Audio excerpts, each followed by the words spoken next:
Hare Krishna. Welcome to KC talks Telugu. నేను మీ host మాయా.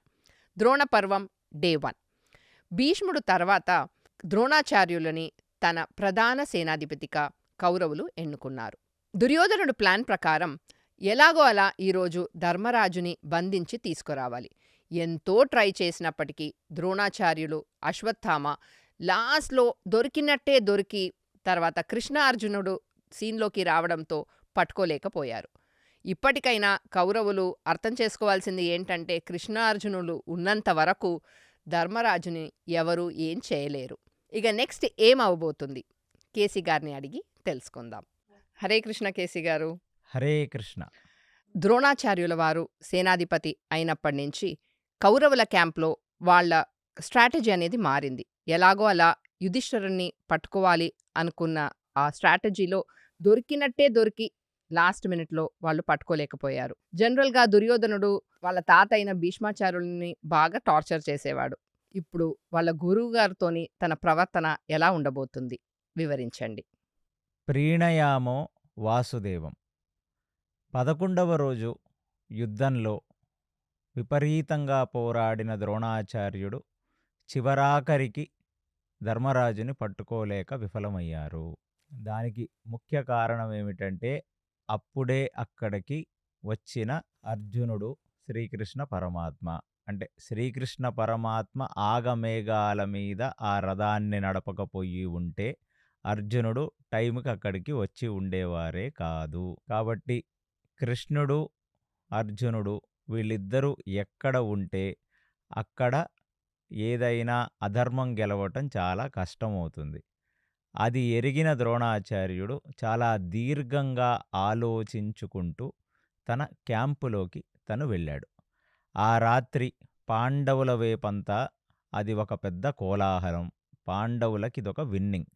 కానీ ద్రోణాచార్యుడి చేతిలో విశేషమైన జననష్టం పాండవులకి ఆ రోజు కూడా జరిగింది. అంటే భీష్మాచార్యులు యుద్ధం చేసినప్పుడు చనిపోయినంతమంది చనిపోనప్పటికీ ద్రోణాచార్యుడు విజృంభించి చేసిన యుద్ధానికి పాంచాలరాజ, మత్స్యరాజ సైనికులు చాలామంది విశేషంగా గాయపడ్డారు, మరణించారు. కానీ ఆ ద్రోణాచార్యుడి శపథం విఫలమయ్యింది కాబట్టి పాండవుల వైపు ఒక కోలాహలం నెలకొంది. కౌరవుల వైపు ద్రోణాచార్యుడు చాలా దీర్ఘంగా ఆలోచించుకుంటూ తన క్యాంపు లోపలికి వెళ్ళాడు. వెళ్ళి ద్రోణాచార్యుడు ఆలోచించింది 2 ప్రధాన విషయాలు. ఏమిటంటే, ఒకటి, దుర్యోధనుడు తనని చేసిన ఒక మోసం. దుర్యోధనుడు సశరీరంతో ధర్మరాజుని నా దగ్గరికి తీసుకురావలసినది అని చెప్తే ద్రోణాచార్యుడు అది సంధి కొరకేమో అని అనుకున్నాడు. ఎందుకంటే అంతకంటే గొప్పదేమి చేయగలం? ఒకటి, ఇంత యుద్ధం చేసినందుకు మనం ధర్మరాజుని ప్రాణాలతో పట్టుకున్నాం కాబట్టి ఒకవైపు సగం విజయం మనకు దొరుకుతుంది. రెండవది, అలా ధర్మరాజుని పట్టుకుంటే తను చేసుకునేది ఏమిటి? దాని తర్వాత ఎలాగో పాండవులతో యుద్ధం చేసి గెలవలేమన్న సంగతి పూర్తిగా తెలిసిపోయింది కాబట్టి ఇక మిగిలి ఉన్నది సంధి అని అతను అనుకున్నాడు. కానీ వీడి యొక్క నీచపు బుద్ధి, అందులోనూ దుష్ట చతుష్టయం, ఈ దుష్ట చతుష్టయంలో ఉన్న దుశ్శాసన, దుర్యోధన, శకుని, కర్ణ, ఈ నలుగురు చేసి వచ్చిన ఈ స్ట్రాటజీని ఎరిగి చాలా బాధపడ్డాడు. నేనెందుకు ఇలాంటి ఒక శపథాన్ని చేశాను అని. కానీ ఆచార్యుడు ఒకసారి శపథం చేశాడు. ప్లస్ ఆ రోజు 11వ రోజు యుద్ధం స్టార్టింగ్లో ప్రకృతే ద్రోణాచార్యుల వారికి చెప్పేసింది. రక్తపు వర్షం, మాంసపు ఎముకలు పైనుంచి కింద పడుతుండగా రాబందులు, రాకాసి పక్షులవి ఏరుకుంటూ ఉంటే గాల్లో అదంతా దుశ్శకునములు చూసిన ద్రోణాచార్యుడు అశ్వత్థామతో అన్నాడు, ఇది దీర్ఘంగా ఆలోచించవలసిన విషయం. ఎందుకంటే ప్రకృతి మాటి మాటికి సిగ్నల్స్ ఇస్తూనే ఉంది. కాబట్టి ద్రోణాచార్యుడు చాలా తీక్షణంగా ఆలోచిస్తున్నాడు తన క్యాంపులో కూర్చొని. అక్కడికి దుర్యోధనుడు రానే వచ్చాడు. ప్రతి రాత్రి ఎలా అయితే తన తాతగారి దగ్గరికి వెళ్ళి తను ఏదో ఒక టార్చర్ చేస్తాడో ఇవాళ అలాగే ద్రోణాచార్యులు వారి దగ్గరికి కూడా వచ్చి తను టార్చర్ చేద్దాం అనే ఒక విషయంతో తను వచ్చాడు. కానీ ద్రోణాచార్యుడు అక్కడ దీర్ఘంగా ఆలోచిస్తూ ఉండటం చూసిన దుర్యోధనుడు లోపలికి వచ్చి అసలు ద్రోణాచార్యుడిని ఒక మాట అనకముందే ద్రోణాచార్యుడే ఒక రివర్స్ అటాక్ ఇచ్చేశాడు దుర్యోధనుడికి. ఎందుకంటే ద్రోణాచార్యుడు వీళ్ళందరికీ విద్య చెప్పిన టీచర్.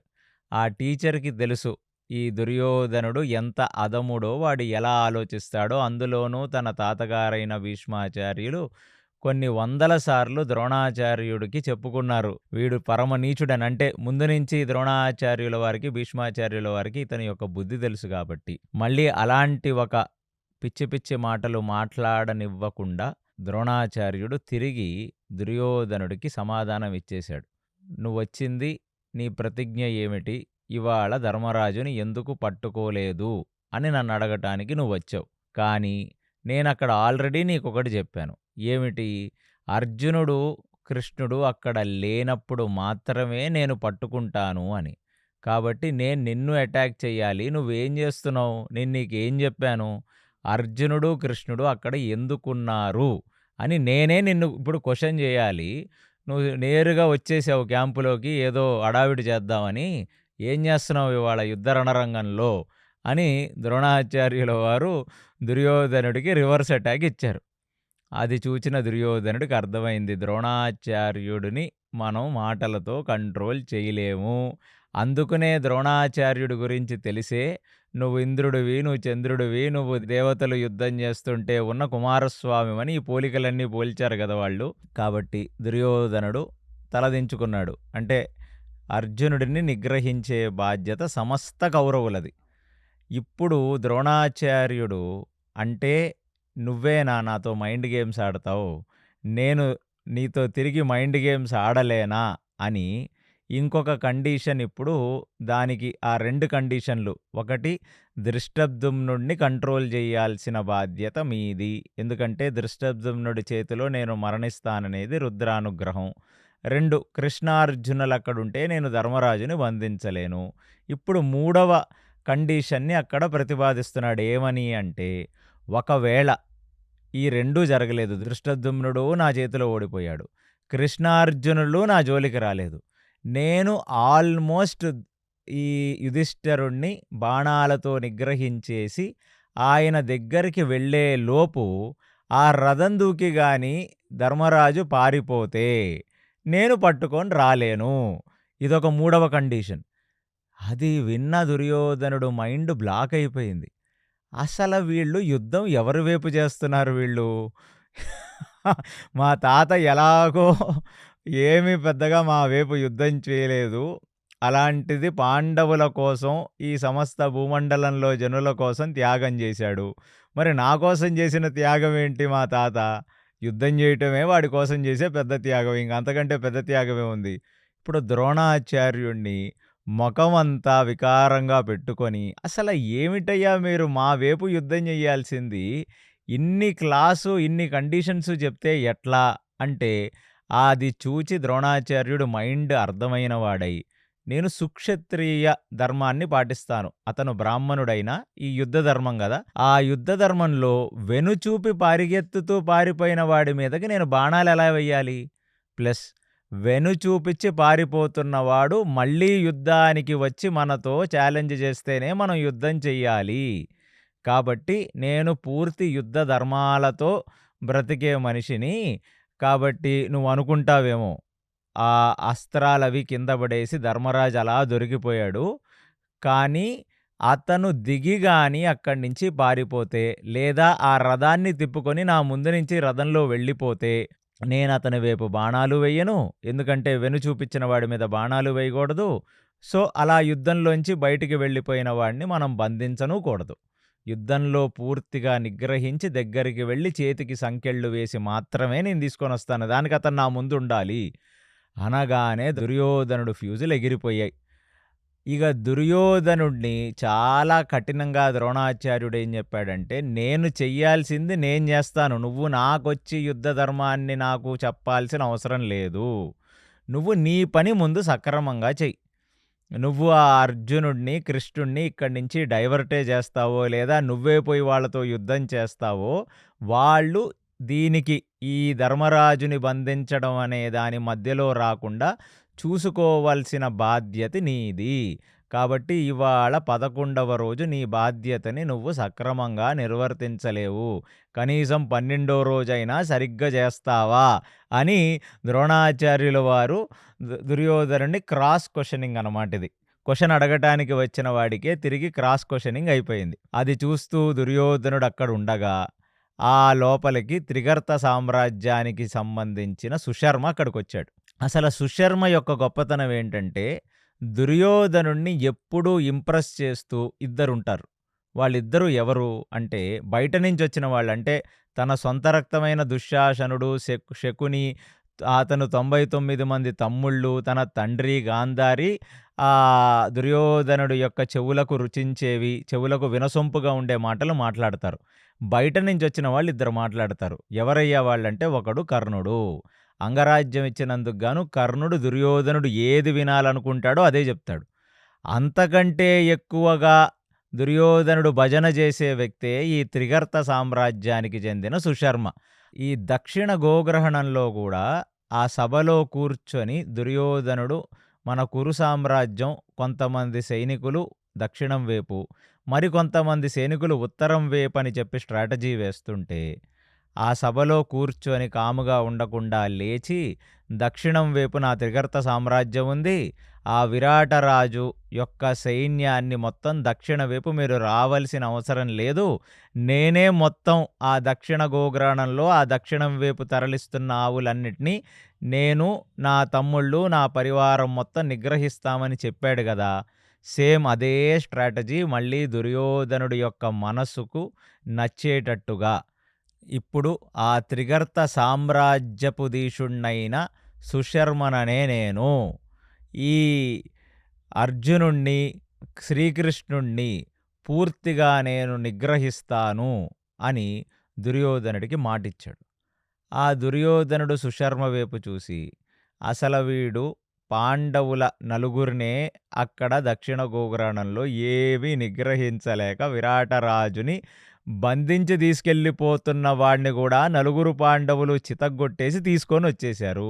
వీడు అర్జునుణ్ణి, కృష్ణుణ్ణి నిగ్రహించడం అనేది ఒక కామెడీ అని ఆ సుశర్మను అంత సీరియస్గా తీసుకోనే లేదు దుర్యోధనుడు. అప్పుడు ఇంకా ఆ సుశర్మ ఏం చేశాడంటే, తనని నమ్మాలి కాబట్టి తన యొక్క 5గురు తమ్ముళ్ళని కూడా పిలిచి, అందరూ సుశర్మ యొక్క 5గురు తమ్ముళ్ళు అందరూ కలిసి ఇప్పుడు ఆ దుర్యోధనుడు ముందు ప్రతిజ్ఞ చేస్తున్నారు. ఆ 5గురు తమ్ముళ్ళు, ఈ సుశర్మ యొక్క తమ్ముళ్ళు ఎవరంటే, ఒకళ్ళు సత్య ఈశ, ఒకళ్ళు సత్యవ్రత, ఒకళ్ళు సత్యకర్మ, ఒకళ్ళు సత్యవర్మ, ఇంకొకళ్ళు సత్యవ్రత.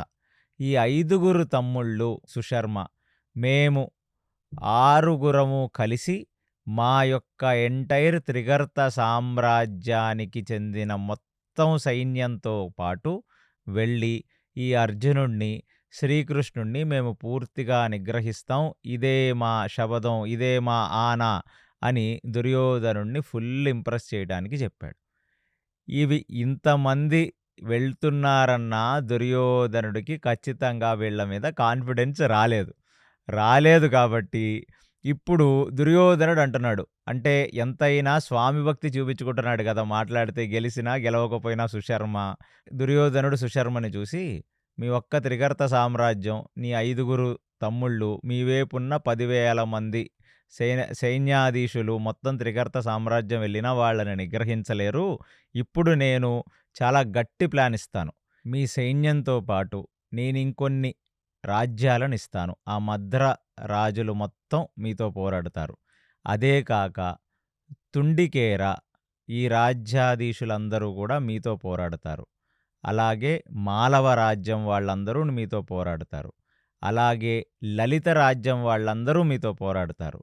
అదేగాక మావలేక అనే ఈ రాజ్యం వాళ్ళు, ఈ 5గురు రాజ్యాల వాళ్ళు మీతో పాటు పోరాడతారు. సో ఇప్పుడు ఇవన్నీ ఒక సంఘటనా బలంగా ఏర్పడ్డాయి. ఎలా ఏర్పడ్డాయ్యా ఇవన్నీ అంటే, త్రిగర్త సామ్రాజ్యం ప్లస్ ఈ 5 రాజ్యాల యొక్క సైనికులు మొత్తం కలిసి ఇప్పుడు దుర్యోధనుడు ముందు నిలబడ్డారు. దుర్యోధనుడు ముందు నిలబడితే ఇక సుశర్మ తన ఖడ్గాన్ని తీసి పైన గాలిలో పెట్టిన వాడై ఇప్పుడు దుర్యోధనుణ్ణి ఇంకా ఇంప్రెస్ చేయాలి. ఎందుకంటే ఆ ద్రోణాచార్యుడు ఎప్పుడూ దుర్యోధనుడు ఒకళ్ళని హెరాస్ చేయటమే గానీ, ద్రోణాచార్యుడు చేసిన రివర్స్ అటాక్‌కి దుర్యోధనుడు తలదించుకున్నాడు గదా! అలాంటి దుర్యోధనుడిని ఇప్పుడు మెప్పిస్తే, మనం ఈ ఈ యుద్ధం గాని గెలిస్తే మనకి ఎన్నో రకాల కానుకలు, ఎన్నో రకాల వైభవాలు ఉంటాయని జెప్పి, ఇప్పుడు వీళ్ళందరూ కలిసి అందరి ముందు ఖడ్గాన్ని పైకి వెత్తి, మీరందరూ మీ ప్రాణాలను మన ప్రభువుకి అర్పించటానికి సిద్ధంగా ఉండండి. ఎందుకంటే ఇది చాలా గొప్ప వ్యూహం. ఇవాళ మనం వేసే ప్లాన్ చాలా గొప్ప ప్లాన్. నేను త్రిగర్త సామ్రాజ్యాధీశుడినైన నేను, ఈ 5గురు రాజ్యం వాళ్ళు కలిసి ఇవాళ అర్జునుడిని, కృష్ణుడిని నిగ్రహించగలిగితే, ద్రోణాచార్యుల వారు ఖచ్చితంగా ధర్మరాజుని పట్టేసుకుంటారు. అలా పట్టుకుంటే మన యువరాజుదే గెలుపు. కాబట్టి అలాంటి ఒక మహోత్కృష్టమైన అవకాశం మన స్వామికి, అంటే మన మాస్టర్‌కి చేసే అవకాశం మనందరికీ దక్కింది. కాబట్టి మనం ఎటువంటి పరిస్థితుల్లోనూ పోతే ప్రాణాలు పోవాలి.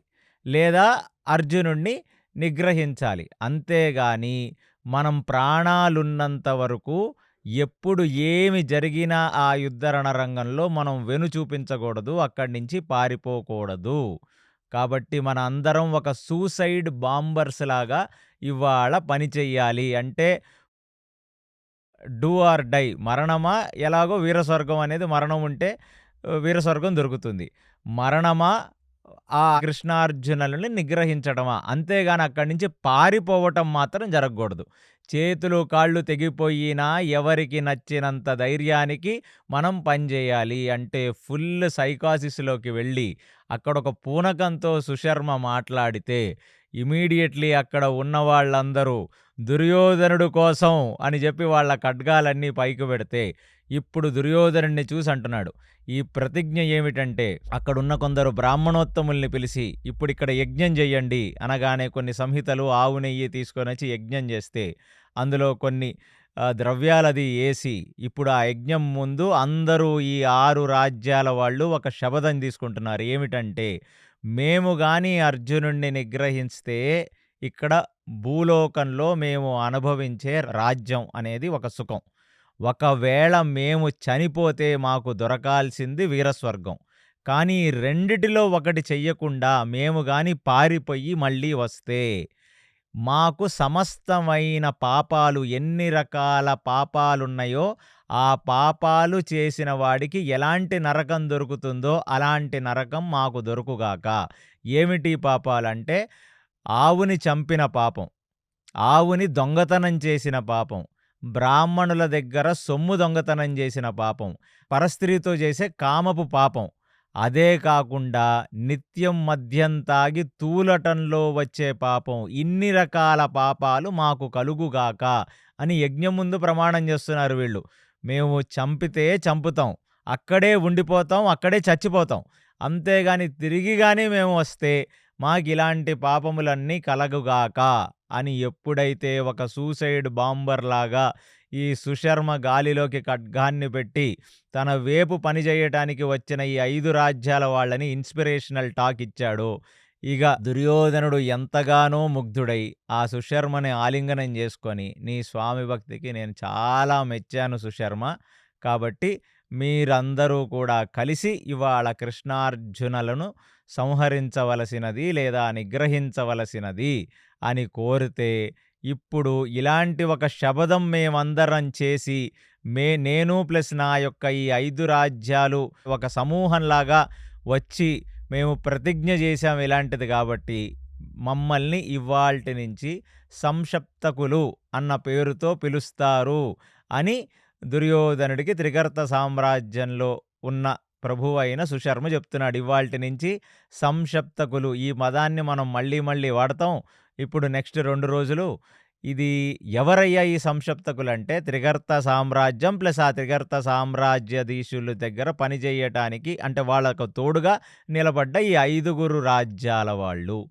ఇదే కాకుండా వీళ్లకు తోడుగా ఆ కృతవర్మ తన రెండక్షోహిణీ సైన్యం ఎవరైతే కృష్ణుడు కృతవర్మకిచ్చాడో అందులో కొంచెం భాగమైన నారాయణ సైన్యాన్ని కూడా దీనికి తోడించారు. మహాభారత తాత్పర్య నిర్ణయంలో ఇది క్లియర్‌గా చెప్పబడింది. సో, ఈ వీళ్ళే కాకుండా త్రిగర్త సామ్రాజ్యం ప్లస్ 5 రాజ్యాలు ప్లస్ నారాయణీయ సైన్యంలో ఉన్న కొంచెం భాగం కలిపి ఒక పెద్ద కూటమిలాగా విడిపోయింది. ఇక అది చూచిన ద్రోణాచార్యుడు అనుకున్నాడు, ఈ వేస్ట్ ఫెలోకి ఖచ్చితంగా అంటే దుర్యోధనుడు ఎన్ని రకాల పనికిమాలిన పనులు చేసినా వాడసల తీసుకుని వెళ్ళి జూదమాడిస్తానంటేనే ద్రోణాచార్యుడికి మనస్ఫూర్తిగా ధర్మరాజుని పట్టుకోవాలని లేదు. అలాంటిది వామ్మో! ఇలాంటి వాడికి కూడా బాగా నమ్మకస్తులున్నారు, నమ్మిన బంట్లున్నారు అని అనుకున్నాడు ద్రోణాచార్యుడు. ఇక రాత్రి అందరూ ప్రశాంతంగా పడుకున్నారు. పొద్దునే సూర్యోదయం అయ్యింది. 12వ రోజు యుద్ధం మొదలైంది.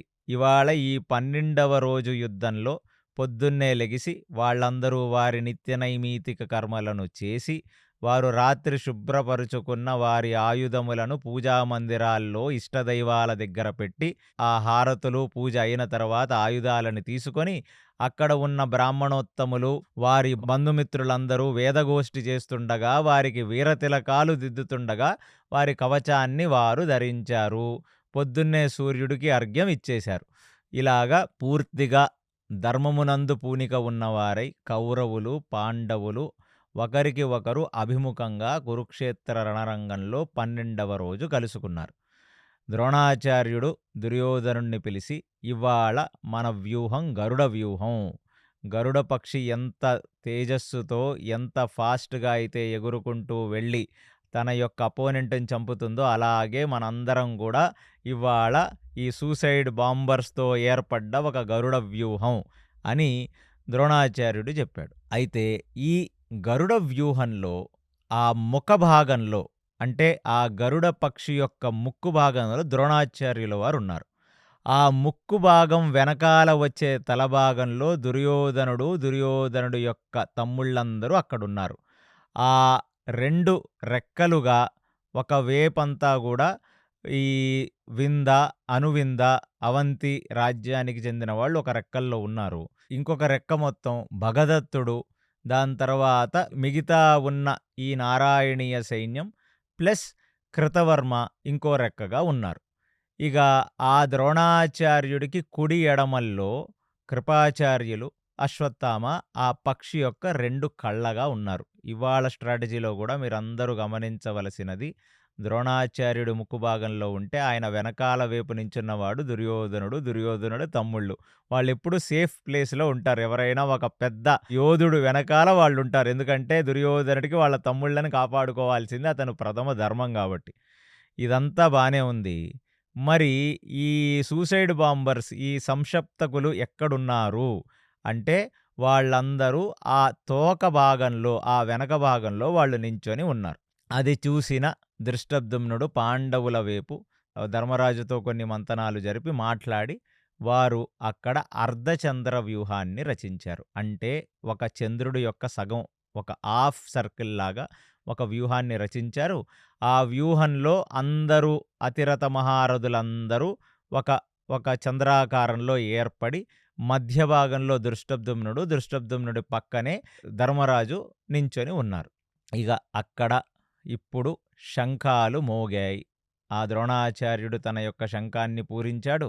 కృష్ణుడు తన యొక్క పాంచజన్యాన్ని, అర్జునుడు తన యొక్క దేవదత్తాన్ని, భీముడు తన యొక్క పౌండ్రాన్ని పూరించి ఇప్పుడు ఇంక ఒకరి వైపుకి ఒకరు దూసుకు వస్తున్నారు. ఇప్పుడు వారి ఇష్టదైవాలను వారి ప్రేరణ కోసం వారు అరుచుకుంటూ నమఃపార్వతీపతయే హర హర మహాదేవ అని కొందరు ఆ రుద్రదేవుడి యొక్క ప్రేరణతో యుద్ధం చెయ్యాలని అరుచుకుంటూ ముందుకొస్తుంటే పాండవుల వైపున్న వాళ్ళు ప్రీణయామో వాసుదేవం అని అరుచుకుంటూ ముందుకు వస్తున్నారు. ఇక ఆ ధృష్టద్యుమ్నుడిని చూచి విపరీతమైన క్రోధగ్రస్తుడైన ద్రోణాచార్యుల వారు తన యొక్క రథాన్ని, బంగారపు రథం ద్రోణాచార్యుడిది, ఆ రథాన్ని చాలా ధీటుగా ఆ ధృష్టద్యుమ్నుడు ముందుకు పోనిస్తున్నారు. ఇక ధృష్టద్యుమ్నుడు పక్కనే ఉన్న ధర్మరాజు కూడా చాలా విశేషంగా ఆ ధృష్టద్యుమ్నుడు ప్లస్ ధర్మరాజు వర్సెస్ ద్రోణాచార్య జరుగుతుంది. అటువైపుకి ఇప్పుడు అర్జునుడు ద్రోణాచార్యుడి దగ్గరికి వచ్చాడు స్టార్టింగ్‌లోనే ఇక్కడ నిగ్రహిద్దామని. వచ్చిన ద్రోణాచార్యుడిని చూసి అర్జునుడు నిగ్రహిద్దామని ప్రయత్నిస్తుంటే, ఆ గరుడ వ్యూహం ఎప్పుడైతే ఇలా ముందుకొచ్చిందో, ఆ గరుడ వ్యూహం వెనకాల ఒక అర్ధచంద్ర వ్యూహంగా వేర్పడ్డ ఈ సప్తకులు అందరూ కూడా ఆ గరుడ వ్యూహం పక్కన నుంచి ఇటు పక్కకి అర్జునుడి వైపుకొచ్చేశారు. అంటే ఇవాళ వ్యూహం వెనకాల ఇంకొక ఉపవ్యూహం ఉంది. ఆ గరుడ వ్యూహంలో నిలబడ్డ సైనికుల వెనకాల ఒక అర్ధచంద్రాకారంలో ఒక వ్యూహంగా ఏర్పడ్డ వాళ్ళందరూ సంశప్తకులు. వీళ్ళందరూ అర్జునుడి వైపుకు తిరిగారు. అది చూసిన దృష్టద్యుమ్నుడు ద్రోణాచార్యులు వారిని నిగ్రహిస్తూ చూస్తే తన ఎడం వైపుకి ఒక పెద్ద సైనిక బలం అది చంద్రాకారంలో విడిపోయి అర్జునుడి వైపుకు దూసుకు వస్తుంది. అది చూడగానే అర్జునుడికి అర్థమైందంటే ఇవాళ ద్రోణాచార్యుడు ఎంతైనా చాలా పగడ్బందీ స్కెచ్‌లు వేస్తాడు. ఇవాళ వ్యూహం లోపల ఉపవ్యూహం ఒకటుంది. అది ఒకసారి ముందుకొచ్చిన తర్వాతే వీళ్ళకి తెలిసింది. ఇదొక వార్ స్ట్రాటజీ. ఇమ్మీడియేట్‌లీ ఆ దృష్టద్యుమ్నుడికి ధర్మరాజుతో మాట్లాడుతూ అర్జునుడు చెప్పాడు. ఇప్పుడు వీళ్ళందరూ గూడా మనకి లెఫ్ట్ నుంచి మనల్ని అటాక్ జేయటానికి వస్తున్నారు. కాబట్టి నేను వాళ్ళని నిగ్రహిస్తాను. మీరు ద్రోణాచార్యుడితో ఉండండి. కానీ నేను బాగా ట్రైన్ చేసిన ఒక వ్యక్తి. అతని పేరు సత్యజిత్. అతను ఎల్లప్పుడూ నీ పక్కనే నిలబడి దృష్టద్యుమ్నుడితో సత్రజిత్తు కూడా ఉండి, ఆ పాంచాల రాజు సైనికులు, ఆ విరాటరాజు సైనికులందరూ నీకు కాపలాగా ఉంటారన్నయ్య ధర్మరాజా. కాబట్టి నీకెటువంటి భయం లేదు. ఒకవేళ ఈ దృష్టద్యుమ్నుడు నిన్ను కాపాడలేకపోయినా, ఈ సత్యజిత్ చనిపోయినా, మన వైపు విశేషమైన నష్టం చేస్తూ ద్రోణాచార్యుడు ముందుకొచ్చినా నువ్వు రథం తీసుకొని యుద్ధరంగంలోంచి బయటికి వెళ్ళిపోవలసినది అనే ఒక స్ట్రాటజీని అర్జునుడు ఇచ్చి, ఇప్పుడు ఆ సంశప్తకులు ఎవరైతే తన ఎడం వైపు నుంచి పూర్తిగా ఒక అర్ధచంద్రాకారంలో దూసుకు వస్తున్నారో వాళ్ళ వైపుకు శ్రీకృష్ణ అక్కడికి తీసుకెళ్ళవలసినది అని కోరాడు. ఇక ఒక్కసారిగా శ్రీకృష్ణుడు, అర్జునుడు ఆ సంశప్తకుల దగ్గరికి వెళితే వాళ్ళు అర్ధచంద్రాకారంలో ముందుకు వస్తూ అసలు ఎవరూ బాణాలెయ్యట్లేదు. ఒక్కసారిగా ఆ అర్ధచంద్రాకారంలో కృష్ణార్జునుల ముందుకొచ్చిన వాళ్ళని ఒక సర్కిల్ కింద చుట్టేశారు. ఇప్పుడు ఈ సంశప్తకులందరూ ఒక సర్కిల్‌గా ఏర్పడ్డారు. ఒక అర్ధచంద్రాకారంలో వచ్చి ఒక సర్కిల్‌గా ఏర్పడ్డారు. మధ్యలో శ్రీకృష్ణుడు, అర్జునుడు ఉన్నారు. ఇక 4 వైపుల నుంచి బాణాలేయటం మొదలుపెట్టారు ఈ కృష్ణార్జునుల మీదకి. 4 వైపుల నుంచి బాణాలు వేస్తుంటే అర్జునుడు తన వెనక వైపు కవచం, ముందు వైపు కవచం, కృష్ణుడు తన ముందు కవచం, తన వెనక కవచం, ఆ గుర్రాలకు కవచాలు అడ్డం పెట్టుకొని అలా ధీటుగా ఉండిపోతే ఇంతమంది కలిసి కొన్ని లక్షల బాణాలేసేశారు. అంటే ఇక్కడున్నదొక సమూహం గదా! పడిపోతుంది. ఆ కవచాలను అడ్డుపెట్టుకుంటూనే ఉన్నారు. ఇది చూచిన అర్జునుడు ఒక్కసారికి ఆ కవచాన్ని తీసి అసలు ఎంతమంది ఉన్నారు అని చూస్తే ఆ సంఖ్యాబలం మొత్తం మహాభారత తాత్పర్య నిర్ణయమునందు మధ్వాచార్యులు వారు చెప్తున్నారు. 2,00,000 మంది సైనికులు, 10,000 గుర్రాలు, 5,000 ఏనుగులు, దాని తర్వాత మళ్ళీ 10,000 రథాలు. అది కాకుండా ఈ మొత్తం ఈ త్రిగర్త సామ్రాజ్యపు దీక్షుడైన సుశర్మ వైపున్న రాజులు, మళ్ళీ సేనాధిపతులు, మిగతా 5 రాజ్యాల వాళ్ళు, వాళ్ళ సేనాధిపతులు, మొత్తం చాలా భీకరమైన పెద్ద ఆర్మీగా ఉందిది. అది చూచిన అర్జునుడికి అర్థమైంది. అంటే మొత్తం సర్కిలేసేసి, రౌండేసేసి కొన్ని లక్షలలో బాణాలేస్తుంటే మళ్ళీ తిరిగి ఆయన బాణాలేసేది ఎలా? కాబట్టి నేను చెప్పాను కాంట్ బట్ పొజిషన్‌లో ఒక వ్యూహం లోపలున్న ఒక వ్యూహం మొత్తం వాళ్ళని కంప్లీట్‌లీ సర్కిల్ చేసినా అప్పుడు మాత్రమే అభిమంత్రించి ఒక అస్త్రాన్ని వెయ్యాలి. ఇప్పుడు ఒక విశేషమైన చాలా చాలా కన్‌ఫ్యూజ్ చేసే అస్త్రం. అదేమిటంటే త్వస్త్రాస్త్రం అంటారు దీన్ని. త్వస్త్రం అంటే అది దాని పేరు. ఆ అస్త్రం యొక్క పేరు. ఆ త్వస్త్రాస్త్రాన్ని ఆయన ఒక్కసారిగా అభిమంత్రించి దీని అభిమాన దేవత అంటే ఆ అస్త్రానికి దేవత ఎవరంటే సాక్షాత్తు ఆదిత్యే. కాబట్టి ఆ అస్త్రాన్ని ఆయన గాలిలోకి వేస్తే ఒక్కసారిగా ఒక మెరుపు వెళ్ళినట్టుగా తన యొక్క గాండీవం నుంచి ఆ అస్త్రం ఇలాగ గాలిలోకి వెళ్ళింది. గాలిలోకి వెళ్ళిన అస్త్రం గాలిలో మాయమైపోయింది. ఇప్పుడు అందరూ చుట్టూ ఉన్న ఈ సంశప్తకులందరూ ఏ అస్త్రం వేశాడు, ఇప్పుడు ఈ అస్త్రాన్ని మనం ఎలాగా నిగ్రహించాలి అని ఆ గాలిలోకి చూస్తుంటే గాలిలోకి మాయమైపోయింది. అసలు గాలిలోకి మాయమైపోయిన అస్త్రం అసలు ఏం బీభత్సం చేస్తుందో ఒక నిమిషం వాళ్ళెవరికీ అర్థం కాక మళ్ళీ ఏసిన కృష్ణార్జునుల వైపు చూస్తే కృష్ణుడిలోంచి, అర్జునుడిలోంచి, ఆ రథంలోంచి కొన్ని వందల రథాలు బయటికొచ్చేసి, వందల కృష్ణుళ్ళు, వందల అర్జునులు ఆ రథంలోంచి బయటికొచ్చేస్తున్నారు. వచ్చేసి అవి భీకరంగా ఆ చుట్టూ దూసుకొచ్చేస్తున్నాయి వీళ్ళ వైపుకి. అది చూచి ఒక్కసారిగా ఇన్ని రథాలు ఆ మెయిన్ రథంలోంచి వచ్చేస్తున్నాయని చెప్పి అటువైపు బాణాలు వేస్తూ, వేస్తూ, వేస్తూ అలిసిన సైనికులు పక్కకొకసారి తిరిగి చూస్తే అక్కడే కృష్ణుడున్నట్టు, అక్కడే అర్జునుడున్నట్టు కనబడుతున్నారు. అంటే ఆ రథం లోపల నుంచి వస్తున్న కృష్ణార్జునుల రథాలు ఎన్నో.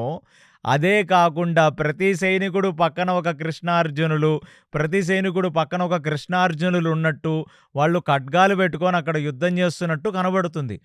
అది చూచి ఎవరు అసలైన సైనికుడు, ఎవరు అర్జునుడు, ఎవరు కృష్ణుడో అర్థం గాక పూర్తిగా కన్‌ఫ్యూజ్ అయిపోయి వాళ్ళల్లో వాళ్ళే కొట్టుకోవడం మొదలుపెట్టారు. అదంతా చూసిన కృష్ణుడు అర్జునుడిని చూసి ఒక చిరుమందహాసంతో ఒక నవ్వు నవ్వాడు. ఎందుకంటే అర్జునుడు ప్రతిభ ఎలా ఉంటుందంటే మోసం చేయటానికి వచ్చిన వాళ్ళని ఇంకా మోసం చేస్తాడు. మోసగాళ్ళకే మోసగాడు. లేకపోతే ఇంతమంది కలిసి ఒక సూసైడ్ బాంబర్‌గా ఏర్పడి కృష్ణార్జునులను నిగ్రహిద్దామని మళ్ళీ శపథం చేసి వేరే వచ్చారు ఈ సంశప్తకులందరూ. అలా దీర్ఘకాలంగా యుద్ధం జరిగి ఒకళ్ళనొకళ్ళు చంపేసుకుంటూ విశేషమైన జననష్టం జరిగింది. ఇక వీళ్ళల్లో వీళ్ళు కొట్టుకు చస్తారని చెప్పి ఒక్క నిమిషం అక్కడ నిదానంగా కృష్ణార్జునులు కూర్చొని వాళ్ళలో వాళ్ళు కుశల ప్రశ్నలు మాట్లాడుకుంటున్నారు ఆ యుద్ధం మధ్యలో. ఇటువైపేమో ద్రోణాచార్యుడు దృష్టద్యుమ్నుణ్ణి విపరీతంగా నిగ్రహించి ఆ పక్కన ఉన్న ఆ శత్రజిత్తుని కూడా ఆల్మోస్ట్ నిగ్రహించే ప్రయత్నం చేస్తే ఇక విరాటరాజు, ద్రుపదరాజు, ఉపపాండవులు, అభిమన్యుడు, భీముడు అందరూ కలిసి ఈ ద్రోణాచార్యుడు ముందుకు చేరారు. ఎందుకంటే వాళ్ళందరూ కూడా ఈ ధర్మరాజుని అరెస్ట్ చేయకుండా, ధర్మరాజుని బందీ కాకుండా కాపాడటానికి. ఒక నిమిషం సుశర్మకి బల్బెలిగింది. ఏమిటిది? ఇదంతా ఒక మాయ. కాబట్టి మీరందరూ కాసేపు యుద్ధాలు ఆపేయాలని తన యొక్క రథాన్ని తీసుకొని మొత్తం చుట్టూ సర్కిల్‌కి ఒక రౌండ్ కొట్టాడు ఒక మైకేసుకొని. ఇక్కడ జరుగుతుంది మాయ. మీ పక్కనున్నది కృష్ణుడు గాదు, అర్జునుడు గాదు. మీకలా కనబడుతున్న వాళ్ళు మన సైనికులే. కాబట్టి మనలో మనం యుద్ధం చేసుకొని చచ్చిపోకుండా కేవలం మీరు అందరూ యుద్ధాన్ని ఆపివేయవలసినది అని ఒక పెద్ద రౌండ్ కొట్టగానే అర్జునుడు, కృష్ణుడు సుశర్మ యొక్క నేర్పుకి, ఆయన యొక్క సమయస్ఫూర్తికి మెచ్చుకున్న వాళ్ళై ఇప్పుడు వాళ్ళు చూచి నవ్వగానే ఇంకా సుశర్మకి విపరీతంగా కాలింది. ఎందుకంటే ఈ 12 రోజుల యుద్ధంలో సుశర్మ ఎన్నోసార్లు అర్జునుడిని అటాక్ చేయటానికి వచ్చి మధ్యలోంచి పారిపోయిన వాడే. కాబట్టి ఇవాళ అందుకే శపథం తీసుకొని వచ్చాడనమాట. నేను వెళితే నాకు ఇలాంటి ఒక నరకాలు కలుగుగాక అని. అలాంటి సుశర్మ ఇప్పుడేమన్నాడంటే తన యొక్క మొత్తం మిత్రవర్గంతో చెప్పాడు. మనం ఒక సూసైడ్ బాంబర్స్ కాబట్టి మన ఖడ్గాలని, ఆ బాణాలు వదిలేసి అన్ని రథాలని తీసుకొని వెళ్ళి ఆ మధ్యలో ఉండే కృష్ణార్జున రథాలని ఢీకొట్టవలసినది అనగానే ఆ చుట్టూ 4 వైపుల నుంచి రథాలు పరిగెత్తుకుంటూ ఆ రథ సైనికులు, గజాలన్నీ కూడా అర్జునుడి వైపుకు దూసుకు వచ్చేస్తే కొన్ని రథాలు ముందు పడితే ఆ రథాల మీద నుంచి దూకి కృష్ణార్జునుల యొక్క రథాల మీద కూడా జనాలు ఎక్కేస్తున్నారు. అంటే ఇప్పుడు వాళ్ళందరూ కలిసి ఫస్ట్ కృష్ణార్జునులని అన్ని వైపుల నుంచి ట్రాఫిక్ జామ్ చేయటానికి గాను అర్జునుడు వెనక తిరిగి చూస్తే వెనక వైపేమో ఒక 100 మంది సైనికులు ఆ రథాన్ని ఎక్కడానికి ప్రయత్నిస్తున్నారు, కుడివైపు ఎక్కడానికి ప్రయత్నిస్తున్నారు, ముందేమో గుర్రాలు సెకిలిస్తున్నాయి, ఇటువైపు అటువైపు మొత్తం ఆ యొక్క రథం చుట్టేసి రథం మీద కూడా జనాలెక్కి నించొని ఇప్పుడు అర్జునుడు కుడి, ఎడమ, ముందు, వెనకాల అందరూ జనాలున్నారు. అది చూసి శ్రీకృష్ణుడు ఒక్కసారి నవ్వాడు. ఇక్కడ గాలాడట్లేదురా నాయనా! ఇంతమంది జనాలొచ్చేశారు. కొంచెం జరగండి, యుద్ధం చేయాలంటే మనకి గాలుండాలి గదా! అంటే ఇప్పుడు సుశర్మ అక్కడి నుంచి గట్టిగా అరుస్తున్నాడు. ఎక్కడికి ఎళ్ళేది లేదు. నువ్విక్కడే ఉంటావు. మేము ఇక్కడే ఉంటాం. అసలు మీరెలా కదులుతారో మేము చూస్తాం. ఇప్పుడు చంపండ్రా! ఇప్పుడు అందరూ రథాల మీదకెక్కారు గదా! ఇప్పుడు మీ ఖడ్గాల్ని తీసుకొని ఆ కృష్ణార్జునులని చంపండ్రా అని ఒక్కసారి ఆదేశించగానే వాళ్ళ రథం మీదున్న మనుషులందరూ ఖడ్గాలవి తీసుకుంటే ఒక్క క్షణం టైం వేస్ట్ చేయకుండా అర్జునుడు మళ్ళీ తన గాంధీవాన్ని పైకెక్కుపెట్టి వాయువ్యాస్త్రాన్ని గాలిలోకి వదిలాడు. అసల అర్జునుడు రథమెక్కి నిలబడటమే ఒక పెద్ద సాహసం. వాళ్ళందరూ అంత అర్జునుడు పక్కనే నించుంటే ఆయన తీసి తన దేవదత్తాన్ని ఊదితే పక్కనే వాళ్ళ కర్ణబేరాలు పగిలి నోట్లోంచి చెవుల్లోంచి రక్తం వస్తది. లేదా తన గాంధీవం యొక్క వింటినారిన డంకారం యొక్క శబ్దం చేస్తే వాళ్ళ కడుపులో పేగులన్నీ అదిరి అవన్నీ ఒక రకంగా తయారవుతాయి. ఎప్పుడైతే ఇక అర్జునుడు వాయువ్యాస్త్రాన్ని గాల్లోకి వదిలాడో వీళ్ళందరూ ఖడ్గం అలా లేపి అర్జునుడి యొక్క రథం మీద నించున్న వాళ్ళందరూ అసలు ఇది మళ్ళీ ఎందుకంటే వీళ్ళందరూ గాలిలోకి చూసేది ఇది మళ్ళీ మహేంద్రాస్త్రమా, ఇది ఏమాస్త్రం, పైనుంచి ఏమన్నా బాణాలు పడితే మనందరం కవచాలను అడ్డం పెట్టుకోవాలనంటే గాలిలోకి వెళ్ళిపోయి మాయమైపోయినది ఒక పెద్ద టోర్నడో, హరికేన్ లాంటి ఒక పెద్ద గాలి బీభత్సం సృష్టించి ఆ అస్త్రం ఎక్కడ ఎండ్ అయిందో అందులోంచి ఒక పెద్ద గాలి పుట్టింది. ఆ గాలి తిరుక్కుంటూ ఆ కృష్ణార్జునుల యొక్క రథం వైపొచ్చి తిరుగుతుంటే రథం మీద ఉన్నోళ్ళంతా వర్ల్‌పూల్ లాగా ఎగిరిపోతున్నట్టు ఒక్కొక్కడు ఆ గాల్లో ఎగిరిపోతున్నాడు పైకి. అంటే ఆ గాలి అమాంతంగా కొందరిని ఆకాశంలోకి తీసుకొని వెళ్ళి అక్కడి నుంచి పడేస్తుంది. మిగతా వాళ్ళు తలా ఒక దిక్కుకి ఎగిరిపోతుంటే ఒకడు ఈస్ట్‌కి, ఒకడు వెస్ట్‌కి, ఒకడు నార్త్‌కి, ఒకడు సౌత్‌కి దొరికినట్టు ఎగిరిపోతుంటే ఆ సుశర్మ ఇదంతా చూసి అమ్మ అసలు ఈ అర్జునుడిని నిగ్రహించటం అనేది అదొక పెద్ద పజిలే.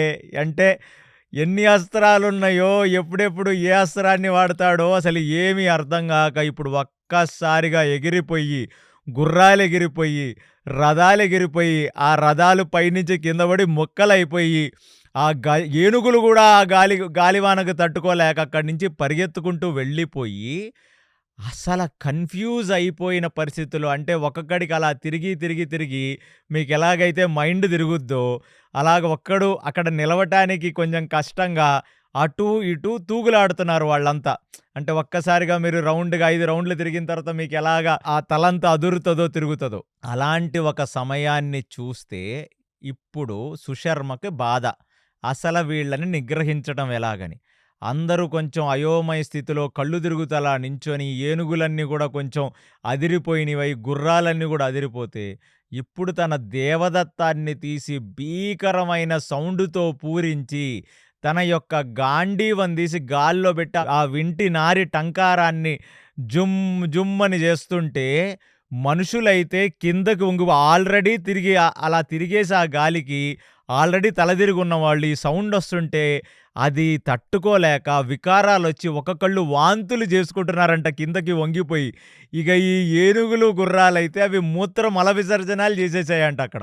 అది చూసిన కృష్ణుడు అర్జునుడిని చూసి అబ్బబ్బబ్బబ్బా! అర్జునా ఇది కదా నేను ఎక్స్‌పెక్ట్ చేసింది.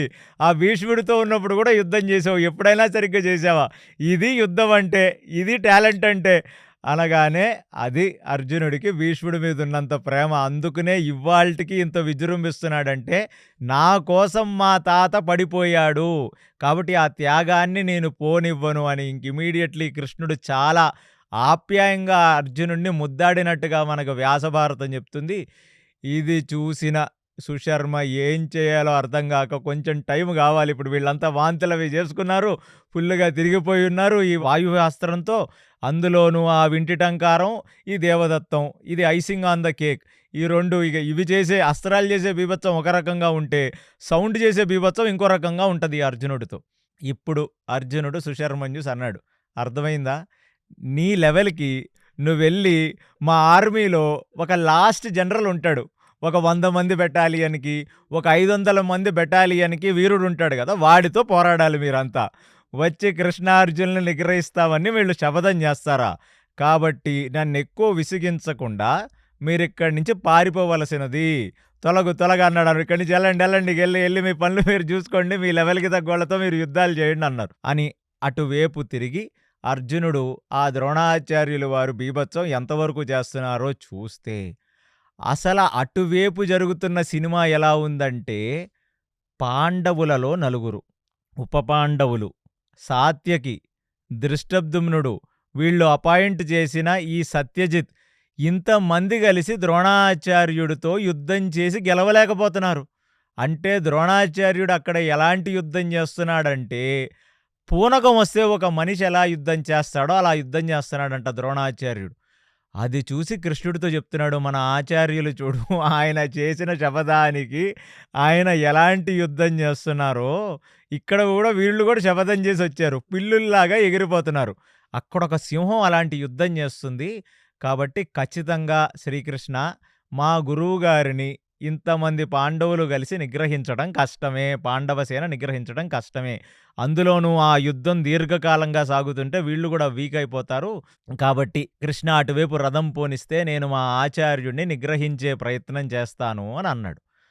అలా ఒక్కసారిగా రథం ద్రోణాచార్యుల వారి దగ్గరికి వెళుతూ ఉండగా, ఇక ద్రోణాచార్యుడి వైపుకి మొత్తం ఈ అశ్వత్థామ, కృపాచార్య, ఇక మిగతా వాళ్ళందరూ కూడా సమస్తమైన పరివారం అంతా చేరి వాళ్ళసలు విశేషంగా బాణాలవి ఏస్తుంటే, భీముడు కూడా వాళ్ళని నిగ్రహించలేని, ఎందుకంటే ఇదంతా ధనుర్విద్యతో జరుగుతుంది. భీముడికి కావాల్సింది ఏంటంటే, ఒకసారిగా ఎవరైనా బాణాలని ఆపి నిగ్రహిస్తే ఆయన భూమి మీదకు దూకాడంటే రచ్చ చేస్తాడు.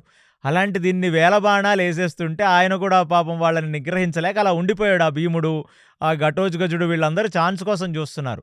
అది చూచిన దుర్యోధనుడు ఎంతగానో ఆనందపడి, పోన్లే ఆ సుశర్మ వాళ్ళు అక్కడ చేయాల్సింది అక్కడ చేస్తున్నారు, ఇక్కడేమో నా ఆచార్యుడు కంప్లీట్ కాన్ఫిడెన్స్‌తో యుద్ధం చేసి ఇవాళ ఆల్మోస్ట్ తెచ్చేస్తాడు, ఇక ధర్మరాజుని తెచ్చేస్తాడు నా గురువు అని కర్ణుడితో అంటున్నాడు. ఏమని అంటే, ఆ భీముడు మా గురువుగారు నిగ్రహించలేక ఒంటరిగున్నాడు కదా, కర్ణ, నువ్వు, నీ పరివారం ప్లస్ ఇటువైపున్న కొందరు ఏనుగు దళాల్ని తీసుకొనెళ్ళి ఆ భీముడిని రప్చర్ చేయండి. ఆ భీముడు మా వాళ్ళల్లో ఆల్మోస్ట్ సగం మందిని చంపేశాడు. నాకు భీముడు కళ్ళల్లో భయాన్ని, ఆ భీముడు యుద్ధం చెయ్యలేకున్న స్థితిని చూస్తే నాకెంతగానో ఆనందం. కాబట్టి నువ్వు అక్కడికి వెళ్ళవలసినది అన్నాడు. అది చూచి కర్ణుడు ఇప్పుడు దుర్యోధనుడితో అంటున్నాడు, నీకేమన్నా బ్రెయినుండే మాట్లాడుతున్నావా? భీముడినెళ్ళి నిగ్రహించడమా? భీముడు ఛాన్స్ కోసం వెయిట్ చేస్తున్నాడు. అందుకే కాముగున్నాడు. ఎప్పుడైతే సాత్యకి, దృష్టద్యుమ్నుడు, ఉప పాండవులు వీళ్ళందరూ కలిసి ఆ ధనస్సుతో వేసే బాణాలతో ఈ ద్రోణాచార్యుల వారిని ఎంతో కొంత నిగ్రహిస్తే వద్దామని రెడీగున్నాడు. అతను ఛాన్స్ కోసం వెయిట్ చేస్తున్నాడు. అతను కామ్‌గా ఉన్నాడు ఒక మూల అంటే, మనం పొయ్యి అతన్ని గెలుక్కోకూడదు. ఆ మాటికి వస్తే ఇప్పుడు పాండవుల వైపు మిగతా ఉన్న సైనికులు కూడా ద్రోణాచార్యుడి వైపే వస్తున్నారు. కాబట్టి నేను నీకిస్తున్నాను ఒక సలహా. అర్జెంటుగా వెళ్ళి ఆ ద్రోణాచార్యుడి పక్కన నిలబడి ఈ ఎంటైర్ పాండవ సేనని నిగ్రహిస్తున్న ద్రోణాచార్యుల వారిని మనం కాపాడుకుందాం, మనం హెల్ప్ చేద్దాం. కాబట్టి మనం భీముడిని వదిలేసి ముందు ద్రోణాచార్యుల వారి దగ్గరికెళ్ళి ఆయన వైపు శక్తిని పెంచుదాం అని కర్ణుడంటే, ఇది కూడా సరిగ్గానే ఉంది, ఎందుకులే ఇప్పుడు భీముడిని తర్వాత చూసుకోవచ్చు అని చెప్పి దుర్యోధనుడు, కర్ణుడు కూడా వెళ్ళి ఆ ద్రోణాచార్యుడు పక్కనే నిలబడ్డారు. ఇంత బీభత్సం ద్రోణాచార్యుడు సృష్టిస్తుంటే ఇంకా కృష్ణుడు, ఆ అర్జునుడు వాళ్ళ యొక్క రథం తీసుకొని ఆల్మోస్ట్ ద్రోణాచార్యుడి దగ్గరకు వచ్చేశారు అని అనుకుంటున్న తరుణంలో మళ్ళీ వెనక నుంచి కొన్ని వందల బాణాలు అర్జునుడి మీదకు వేశారు. ఎవరిప్పుడు వేసిందంటే, ఏ సంశప్తకులు ఇప్పుడు కళ్ళు తిరగటం ఆగిందో, ఇప్పుడిప్పుడే వాళ్ళు సెన్సెస్‌లోకి వస్తున్నారో ఇమీడియట్లీ బాణాలేస్తున్నారు. వెనక్కి తిరిగి అర్జునుడు చూశాడు. ఏంట్రా మీరు మళ్ళీ బాణాలేస్తున్నారు, మిమ్మల్ని ఎళ్ళమన్నాను కదా అంటే, అక్కడి నుంచి సుశర్మ అరుస్తున్నాడు, ఇవాళ నిన్ను చంపడమో నేను చావటమో, అర్జునా నువ్వు మగాడివైతే మళ్ళీ వెనక్కిరా, ఇప్పుడు మళ్ళీ మేము లోటెడ్‌గా ఉన్నాం, చూసుకోవలసినదంటే. ఇంకా అర్జునుడికి ఇప్పుడు ట్రిగర్ అయింది. వీళ్ళని మంచిగా 2 అస్త్రాలేసి చచ్చినోళ్ళు చచ్చినంతమంది చచ్చారు, నేను వదిలేస్తే మీరిప్పుడు నా మీదకి మళ్ళీ మగాడివైతే రా అని చెప్పి నువ్వు నన్ను ఛాలెంజ్ చేస్తావా అని చెప్పి నేనొస్తున్నాను వెనక్కి అని చెప్పి శ్రీకృష్ణుడిని మళ్ళీ వెనక్కి తీసుకెళ్ళమంటే ఇక ఇప్పుడు ఆ అర్జునుడు శ్రీకృష్ణుడు మళ్ళీ రథాన్ని వెనక్కి తిప్పి ఆ గుర్రాలని పోనిస్తుంటే తన దేవదత్తాన్ని ఊదుతూ తన యొక్క గాంధీవాన్ని వింటినారి టంకారం చేస్తూ వెళుతూ ఉంటే ఎవరెవరైతే ఇప్పుడు వరకు బాణాలేశారో వాళ్ళందరూ చెవులు మూసుకుంటే ఇక ఇప్పుడు బాణాలేస్తున్నాడు. అసలు నీకు నా బాణాల సంగతి తెలియాలి, నా బాణాల రుచి తెలియాలి, నీకు ఇప్పటి వరకు బాణం వేయకుండా ఓన్లీ అస్త్రాలేసి మిమ్మల్ని నిగ్రహించి బ్రతికిపోండ్రా అంటే ఓవర్ యాక్టింగ్ చేస్తారా అని చెప్పి ఈ చేత్తో ఆ చేత్తో సవ్యసాచి కదా బాణాలేసేస్తున్నాడు. ఇక ఈయన బాణాలేస్తే ఈయన బాణాలాగితే తప్ప వాళ్ళు తిరిగి బాణాలేయలేరు. అలాంటి ఒక పరిస్థితి. ఇప్పుడు అసలైన లోడెడ్ అర్జునుడు చూపిస్తున్నాడు అతని యొక్క ప్రతిభ. ఇదిలా జరుగుతుంటే ఒక్కసారిగా రథం కూడా దగ్గరకొచ్చింది. ద్రోణాచార్యుడు అశ్వత్థామతో అన్నాడు, వాళ్ళు నిగ్రహించటానికి చాలా ప్రయత్నం చేస్తున్నారు. మనం ఎలాగైనా సరే ఇప్పుడు ధర్మరాజుని మనం బంధించాలి. కాబట్టి అశ్వత్థామ నువ్వు కొంతమందిని చూసుకో అని ఇప్పుడు అక్కడంతా ద్వంద్వ యుద్ధాలు మొదలుపెట్టాడు ద్రోణాచార్యుడు. ఈ ద్వంద్వ యుద్ధాలన్నీ ఎవరెవరికి జరుగుతున్నాయ్యా? ఈ ద్వంద్వ యుద్ధాలంటే ద్రోణాచార్యుడికి ద్రుపదుడికి జరుగుతుంది. ఆ ద్రుపదుడు పక్కన ఉన్నాడు ధర్మరాజు. తర్వాత సుతకీర్తి అనేవాడు ఎవరు? శృతకీర్తి అంటే అర్జునుడి యొక్క కొడుకు. ఉపపాండవుల్లో ఒకడు. అర్జునుడికి ద్రౌపదికి పుట్టిన కొడుకు ఆ శృతకీర్తి దుశ్శాసనుడు కొడుకు. లక్ష్మణ అంటే దుర్యోధనుడు కొడుకుతో ఆయన ద్వంద్వ యుద్ధం జరుగుతుంది. కర్ణుడు మొత్తం కైకేయ రాజులను చూసుకుంటున్నాడు. 5 ప్రధాన కైకేయ రాజులతో కర్ణుడు యుద్ధం చేస్తున్నాడు. ఆలంబూషుడు ఘటోత్కచుడితో యుద్ధం చేస్తున్నాడు. భీముడు దుర్యోధనుడితో ప్లస్ ఆ దుర్యోధనుడి యొక్క తమ్ముళ్లతో భీముడు యుద్ధం చేస్తున్నాడు. అంటే ఆ ద్రోణాచార్యుడి దగ్గర ఉన్న వాళ్ళు అందరూ కలిసి ఇప్పుడు స్ప్లిట్ అయిపోయి ఒక ద్వంద్వ యుద్ధాలు చేస్తుంటే ఆ ద్రుపదుడే చాలా వయసులో పెద్దవాడు. అందులోనూ ద్రుపదుడు ద్రోణాచార్యుడికి ఫ్రెండ్ కూడా. అసలు ద్రుపదుణ్ణి ఆ ధర్మరాజుని నంచుకున్నట్టు నంచేసుకుంటున్నాడు ఇప్పుడు ద్రోణాచార్యుడు. వేసేసి బాణాలతో నిగ్రహిస్తే ఇంకా ఇప్పుడు ఏం చెయ్యాలో అర్థం కాక ఆ సత్యజిత్తు చాలా పరాక్రమంగా ద్రోణాచార్యుడి యొక్క రథం వైపు బాణాలు వేస్తూ ద్రోణాచార్యుడి యొక్క రథసారథిని కొట్టే ప్రయత్నం చేశాడు సత్యజిత్. ఎప్పుడైతే ద్రోణాచార్యుడి యొక్క రథసారథిని కొట్టడానికి సత్యజిత్ ప్రయత్నించాడో ఇంకా ద్రోణాచార్యుడు ట్రిగర్ అయి ద్రోణాచార్యుడు ఒక 4 బాణాలేసి సత్యజిత్ కవచాన్ని భేదించాడు.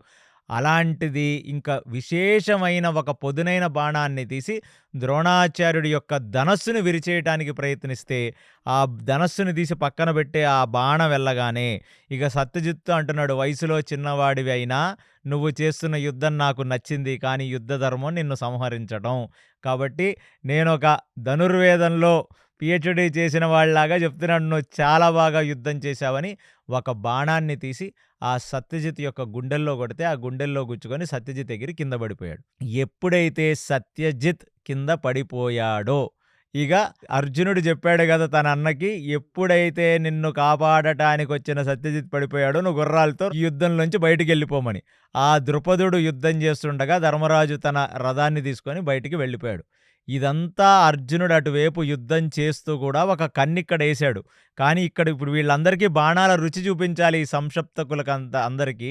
కాబట్టి అలా తిరుగుతూ ఆయన మొత్తం ఆ సంక్షప్తక సేనలో ఉన్న వాళ్ళందరినీ బాణాలతో నిగ్రహిస్తున్నాడు. ఇప్పుడు ద్రుపదుణ్ణి కాపాడుకోవటానికి ద్రుపదుడు యొక్క తమ్ముడు కొడుకైన విక్ర అనే ఒకడు అక్కడికి వచ్చి వాడు విపరీతంగా ద్రుపదుడిని ద్రోణాచార్యుల వారు నిగ్రహిస్తుంటే ఆ ద్రోణాచార్యుల వారిని కాపాడటానికి వృక అనే ఒక యోధుడు విశేషంగా ప్రయత్నించిన ఆ వృక కూడా చాలా ద్రోణాచార్యుల వారు వైపుకు బాణాలు వేసి నిగ్రహించడానికి ప్రయత్నించిన వాడై అది చెయ్యలేక ద్రోణాచార్యుల వారి చేతిలో ఆ వృక కూడా చనిపోయాడు. ఎప్పుడైతే ఇద్దరు ప్రధానమైన వాళ్ళు ఇక్కడ సత్యజిత్ ఇక్కడ వృక ఇద్దరు చనిపోయారో ఇక అక్కడ ద్రుపదుడు ఒక్కడే ఉన్నాడు. ఇది చూచిన దుర్యోధనుడు ఇప్పుడు ఒకటి అర్థమైంది ఏంటంటే ధర్మరాజు తన రథాన్ని తీసుకొని వెళ్ళిపోయాడు. సో ద్రోణాచార్యుడు కూడా చెప్పాడు అతను రథం నుంచి వెళ్ళిపోతే నేను అతన్ని బంధించలేను అని. ఇప్పుడింక ట్రిగ్గర్ అయ్యి ఈ దుర్యోధనుడు గురువుగారి దగ్గరికెళ్ళి, "గురువుగారు ఎలాగో ఈ ధర్మరాజు ఇక్కడి నుంచి వెళ్ళిపోయాడు. మీరు మంచి ఫామ్‌లో ఉన్నారు. ఇదే ఛాన్స్‌గా ఈ ద్రుపదుడిని, ఈ విరాటరాజుని, ఈ పాంచాల విరాట సేనని మీరు తుక్కు తుక్కు కింద కొట్టివేయవలసినది. మీకో పెద్ద దండం" అని చెప్పగానే ఇక ద్రోణాచార్యుడు కూడా కరెక్టే అనుకోని ఇక అటువైపు కొన్ని లక్షల బాణాలను, వందల బాణాలను వేస్తూ ఆయన అటువైపు వెళ్ళిపోయి మొత్తం ఈ పాంచాల సైనికులని, ఈ విరాట సైనికులని, మత్స్య సైనికులు, విరాట సైనికులంటే వీళ్ళందరినీ నిర్మూలించటం మొదలుపెట్టాడు. అది చూచిన భీముడు ఇక ట్రిగ్గర్ అయ్యి, ఇక మా ఆచార్యులని ఎలాగన్నా నిగ్రహించాలని చెప్పి, ఆ భీముడు అటువైపొచ్చి, ఇంకా ద్రోణాచార్యుడి వైపుకి విశేషమైన బాణాలు వేసి ద్రోణాచార్యుడిని నిగ్రహించడానికి ప్రయత్నిస్తున్నాడు అంతే. కానీ నిగ్రహించలేకపోతున్నాడు. ఆ ద్రోణాచార్యుడు కూడా ఫుల్ ఫామ్‌లో ఉన్నాడు. ఇదిలా జరుగుతుంది. ఇప్పుడు ఇంకా ఈ ద్రోణాచార్యుడు పాంచారాజ సైనికులని, ఈ మత్స్య సైనికులని చంపుతున్నాడు. భీముడు ఎంతో కొంత నిగ్రహించే ప్రయత్నం చేస్తున్నాడు. అటువైపు చూస్తే ఆ సంశప్తకుల యొక్క బలం తగ్గుతూ వస్తుంది. ఆ రోజు ఎండవటానికి వస్తుంది. కాబట్టి ఇప్పుడు ఏదో ఒకటి చేసి విశేషమైన జననష్టం కలిగించాలని చెప్పి దుర్యోధనుడు భగదత్తుడిని పిలిచాడు. భగదత్తుడిని పిలిచి, "మనం మంచి ఫామ్‌లో ఉన్నాం. అర్జునుడు అటువైపు సంశప్తకులను చూసుకుంటాడు. ఇటువైపు అందరూ వాళ్ళ వాళ్ళ ద్వంద్వ యుద్ధాల్లో నిమగ్నమై ఉన్నారు. కాబట్టి భగదత్త, నువ్వు కూడా ద్రోణాచార్యుడికి తోడై, అగ్నికి గాలి తోడైనట్టుగా ఆ విశేషమైన జననష్టం నువ్వు చెయ్యమంటే, ఈ ద్వంద్వ యుద్ధాలు ఒక పక్కన జరుగుతుంటే భగదత్తుడు తన యొక్క ఏనుగైన సుప్రతీకని ప్లస్ 10,000 ఏనుగుల దళాలని తీసుకొని ఎక్కడెక్కడైతే ద్వంద్వ యుద్ధాలు జరుగుతున్నాయో ఆ ద్వంద్వ యుద్ధాల మధ్య నుంచి ఆయన వెళ్ళటం మొదలుపెట్టాడు. ఇక ఆ సుప్రతీక కూడా ఇవాళ ఒక పూనకం వచ్చిందై ఎవరి రథాన్ని కూడా వదలట్లేదది. సుప్రతీక అనేది చాలా పెద్ద ఏనుగు. దానికి విశేషమైన కొమ్ములుంటాయి, దంతాలుంటాయి. ఆ దంతాలతో అడ్డు వచ్చిన సైనికుణ్ణి, అడ్డు వచ్చిన రథాన్ని, అడ్డు వచ్చిన ఇంకొక గజాలని కూడా గుచ్చేస్తూ ఆ సాత్యకి ఒక రథాన్ని ముక్కల ముక్కల కింద కొట్టేసిందంట. సాత్యకి రథాన్నది వచ్చి గుద్దుకుంటే ఆ సాత్యకి రథం మొత్తం పటాపంచలై కింద పడిపోతే సాత్యకి రథం లేకుండా ఆ సుప్రతీక యొక్క అంత పెద్ద ఆకారాన్ని చూచి అతన్ని నివ్వరపోయి చూస్తున్నాడు అతను. ఆ సుప్రతీక వైపు ఎన్ని బాణాలు వేసినా ఒక్క బాణం కూడా సుప్రతీకకు తగలకుండా ఇవాళ సుప్రతీకకు విశేషమైన కవచాలు అడ్డం పెట్టుకొని తెచ్చాడు భగదత్తుడు. తన తొండానికి ఒక కవచం, తన లెఫ్ట్ మొత్తం ఒక కవచం, తన రైట్ మొత్తం ఒక కవచం. ఇలాంటి కవచాలతో అసలు ఆ సుప్రతీకకు ఒక్క బాణం కూడా వెళ్ళి తగలట్లేదు. ఇది అయిపోయిన తర్వాత నకులుడి దగ్గరకు వచ్చి నకులుడి యొక్క రథాన్ని విరగొట్టేసింది. సహదేవుడి యొక్క రథాన్ని విరగొట్టేసింది. ద్రుపదుడు చాలా కష్టపడి యుద్ధం చేస్తున్నాడు ద్రోణాచార్యుడితో. కాబట్టి ఆ ద్రోణాచార్యుడు ముందు ఉన్న ద్రుపదుడు రథాన్ని ఎప్పుడైతే ఈ సుప్రతీక విరగొట్టేసిందో ఇక ద్రోణాచార్యుల వారు ఇక పూర్తిగా భగదత్తుణ్ణి, ఆ సుప్రతీకని మెచ్చుకున్నారు. "వా! ఏమి ఏనుగురా ఇది! మనుషులు యుద్ధం చేపించాలి ఏనుగుల చేత. కానీ భగదత్తుడికున్న వైభవం ఏంటంటే భగదత్తుడు ఇండిపెండెంట్‌లీ ఆ ఏనుగు మీద నుంచి బాణాలవి ఏసి యుద్ధం చేస్తుంటే, ఏనుగు చేసే యుద్ధమే మహాబీభత్సంగా ఉంది. అసలు ఆయననే విశేషమైన జననష్టం కలిగిస్తే ఇప్పుడు ఆ సుప్రతీక చేరి ద్రుపదుడు పక్కన ఉన్న ఈ పాంచాల రాజ సైనికుల్ని, ఈ విరాటరాజు సైనికులని, మత్స్యరాజ సైనికులన్నిటిని తన కాలుతో తొక్కటం, తన యొక్క దంతాలతో మనుషుల్ని గుచ్చి పైకి లేపి వాళ్ళని తొండంతో పట్టుకొని ఇటు కొంతమందిని అటు కొంతమందిని ఇటు అలా ఇసిరేస్తూ అది చేసే బీభత్సాన్ని చూసి ఇంకా భీముడికి అర్థమైందనమాట. ఇక ఈ సుప్రతీకని మనం ఎలాగన్నా అడ్డుకోవాలని చెప్పి తన రథాన్ని తీసుకొని వచ్చి ఆ సుప్రతీక ముందు ఉంచాడు. ఇక భగదత్తుడు చెప్పాడు, ఇప్పుడు భీముడొచ్చాడు, ఎటువంటి భయము లేకుండా ఆ భీముడి యొక్క రథాన్ని ఢీకొట్టి భీముడి రథాన్ని ముక్కలు ముక్కలు చేయవలసినదంటే తన 2 కాళ్లతో పైకి లేపి తను తొండాన్ని పైకెత్తి భీకరంగా అరుచుకుంటూ ఆ యొక్క ఏనుగు ఆ భీముడి యొక్క రథం మీదకెళ్ళి పడిపోతే ఆ రథం నుజ్జు నుజ్జయిపోయింది. పక్కకు దూకాడు భీముడు. ఇక అది చూచి తన యొక్క గదని తీసి సుప్రతీక యొక్క తొండాన్ని కొడుతుంటే, సుప్రతీక యొక్క దంతాలని కొడుతుంటే, ఆ సుప్రతీక గూడా తన దంతాలని ముందు పెట్టి, ఆ భీముడు ఏ గదతో పట్టుకున్నాడో, ఆ గదతో పాటు భీముడిని తన తొండంతో పాటు చుట్టేసి పైకి లేపిందిలాగా. ఒక్కసారిగా సుప్రతీక భీముడినిలా పైకి లేపితే, ఆ భగదత్తుడు కళ్ళల్లో భీముడు చూశాడిప్పుడు. ఆ గదాదండంతో ఆ ఏనుగు యొక్క కుంభస్థలాన్ని భీముడు కొడితే, ఒక్కసారిగా అదిరినదై తను తొండంతో విడిచేసింది భీముడిని. భీముడికి గూడా అర్థం గావట్లేదు. భీముడు తన ముష్టిఘాతాలది అంటే 10,000 ఏనుగుల బలం భీముడికుంటుంది. ఆయన తన యొక్క ముష్టిఘాతంతో ఒక్క గుద్దు గుద్దితే ఏనుగులే పడిపోతాయి కిందయి. అలాంటి తన సైక్య అనే గదతో ఆ ఏనుగు యొక్క మస్తకం మీద, కుంభస్థలం మీద కొట్టినా దానికి జస్ట్ ఏదో కొంచెం అదిరింది గట్టి రాయొచ్చి తగిలినట్టు. కానీ అది అలాగే నిలబడింది. అది చూచి ఇంక భగదత్తుడికి అర్థమైందంటే భీముడిని ఎలాగన్నా మనం నిగ్రహించాలి, భీముడిని చంపాలని. ఆ అంకుశంతో ఆ ఏనుగుని పొడిచి ఆ భీముడి వైపుకు చూపించి వాణ్ణి నుజ్జు నుజ్జు చేయవలసినదని ఆదేశిస్తే, ఆ ఏనుగు గూడా తొండం పైకెత్తి భీకరమైన అరుపులతో సౌండ్ చేసుకుంటూ భీముడి మీదికి దూసుకు వస్తుంటే, ఇక భీముడు మళ్ళీ చేసిందేంటంటే పరిగెత్తుకుంటూ ఆ భీముడు గూడా పరిగెత్తుకుంటూ వస్తున్నాడు.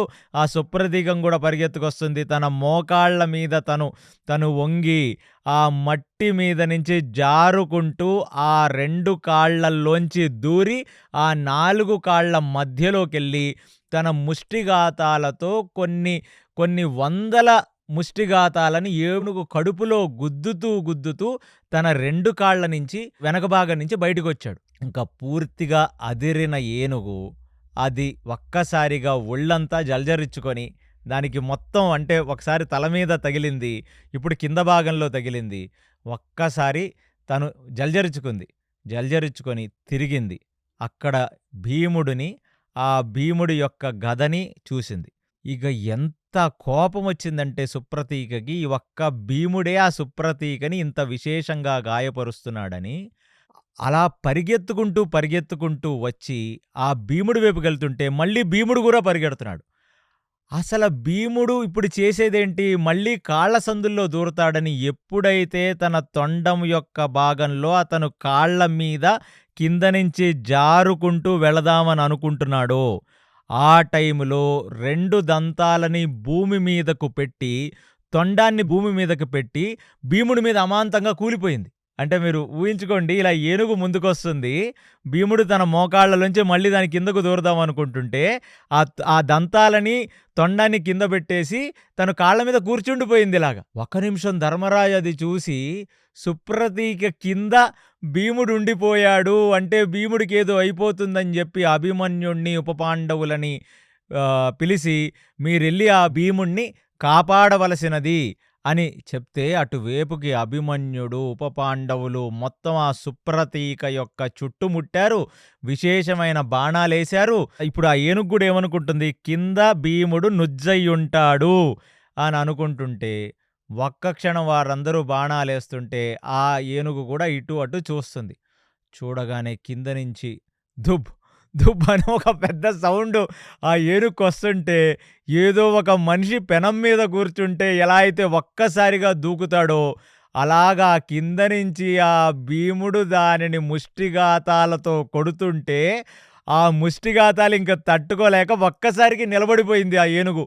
ఆ నిలబడితే ఆ మధ్యలోంచి తన కాళ్ళ సందుల్లోంచి భీముడు బయటకొచ్చేశాడు.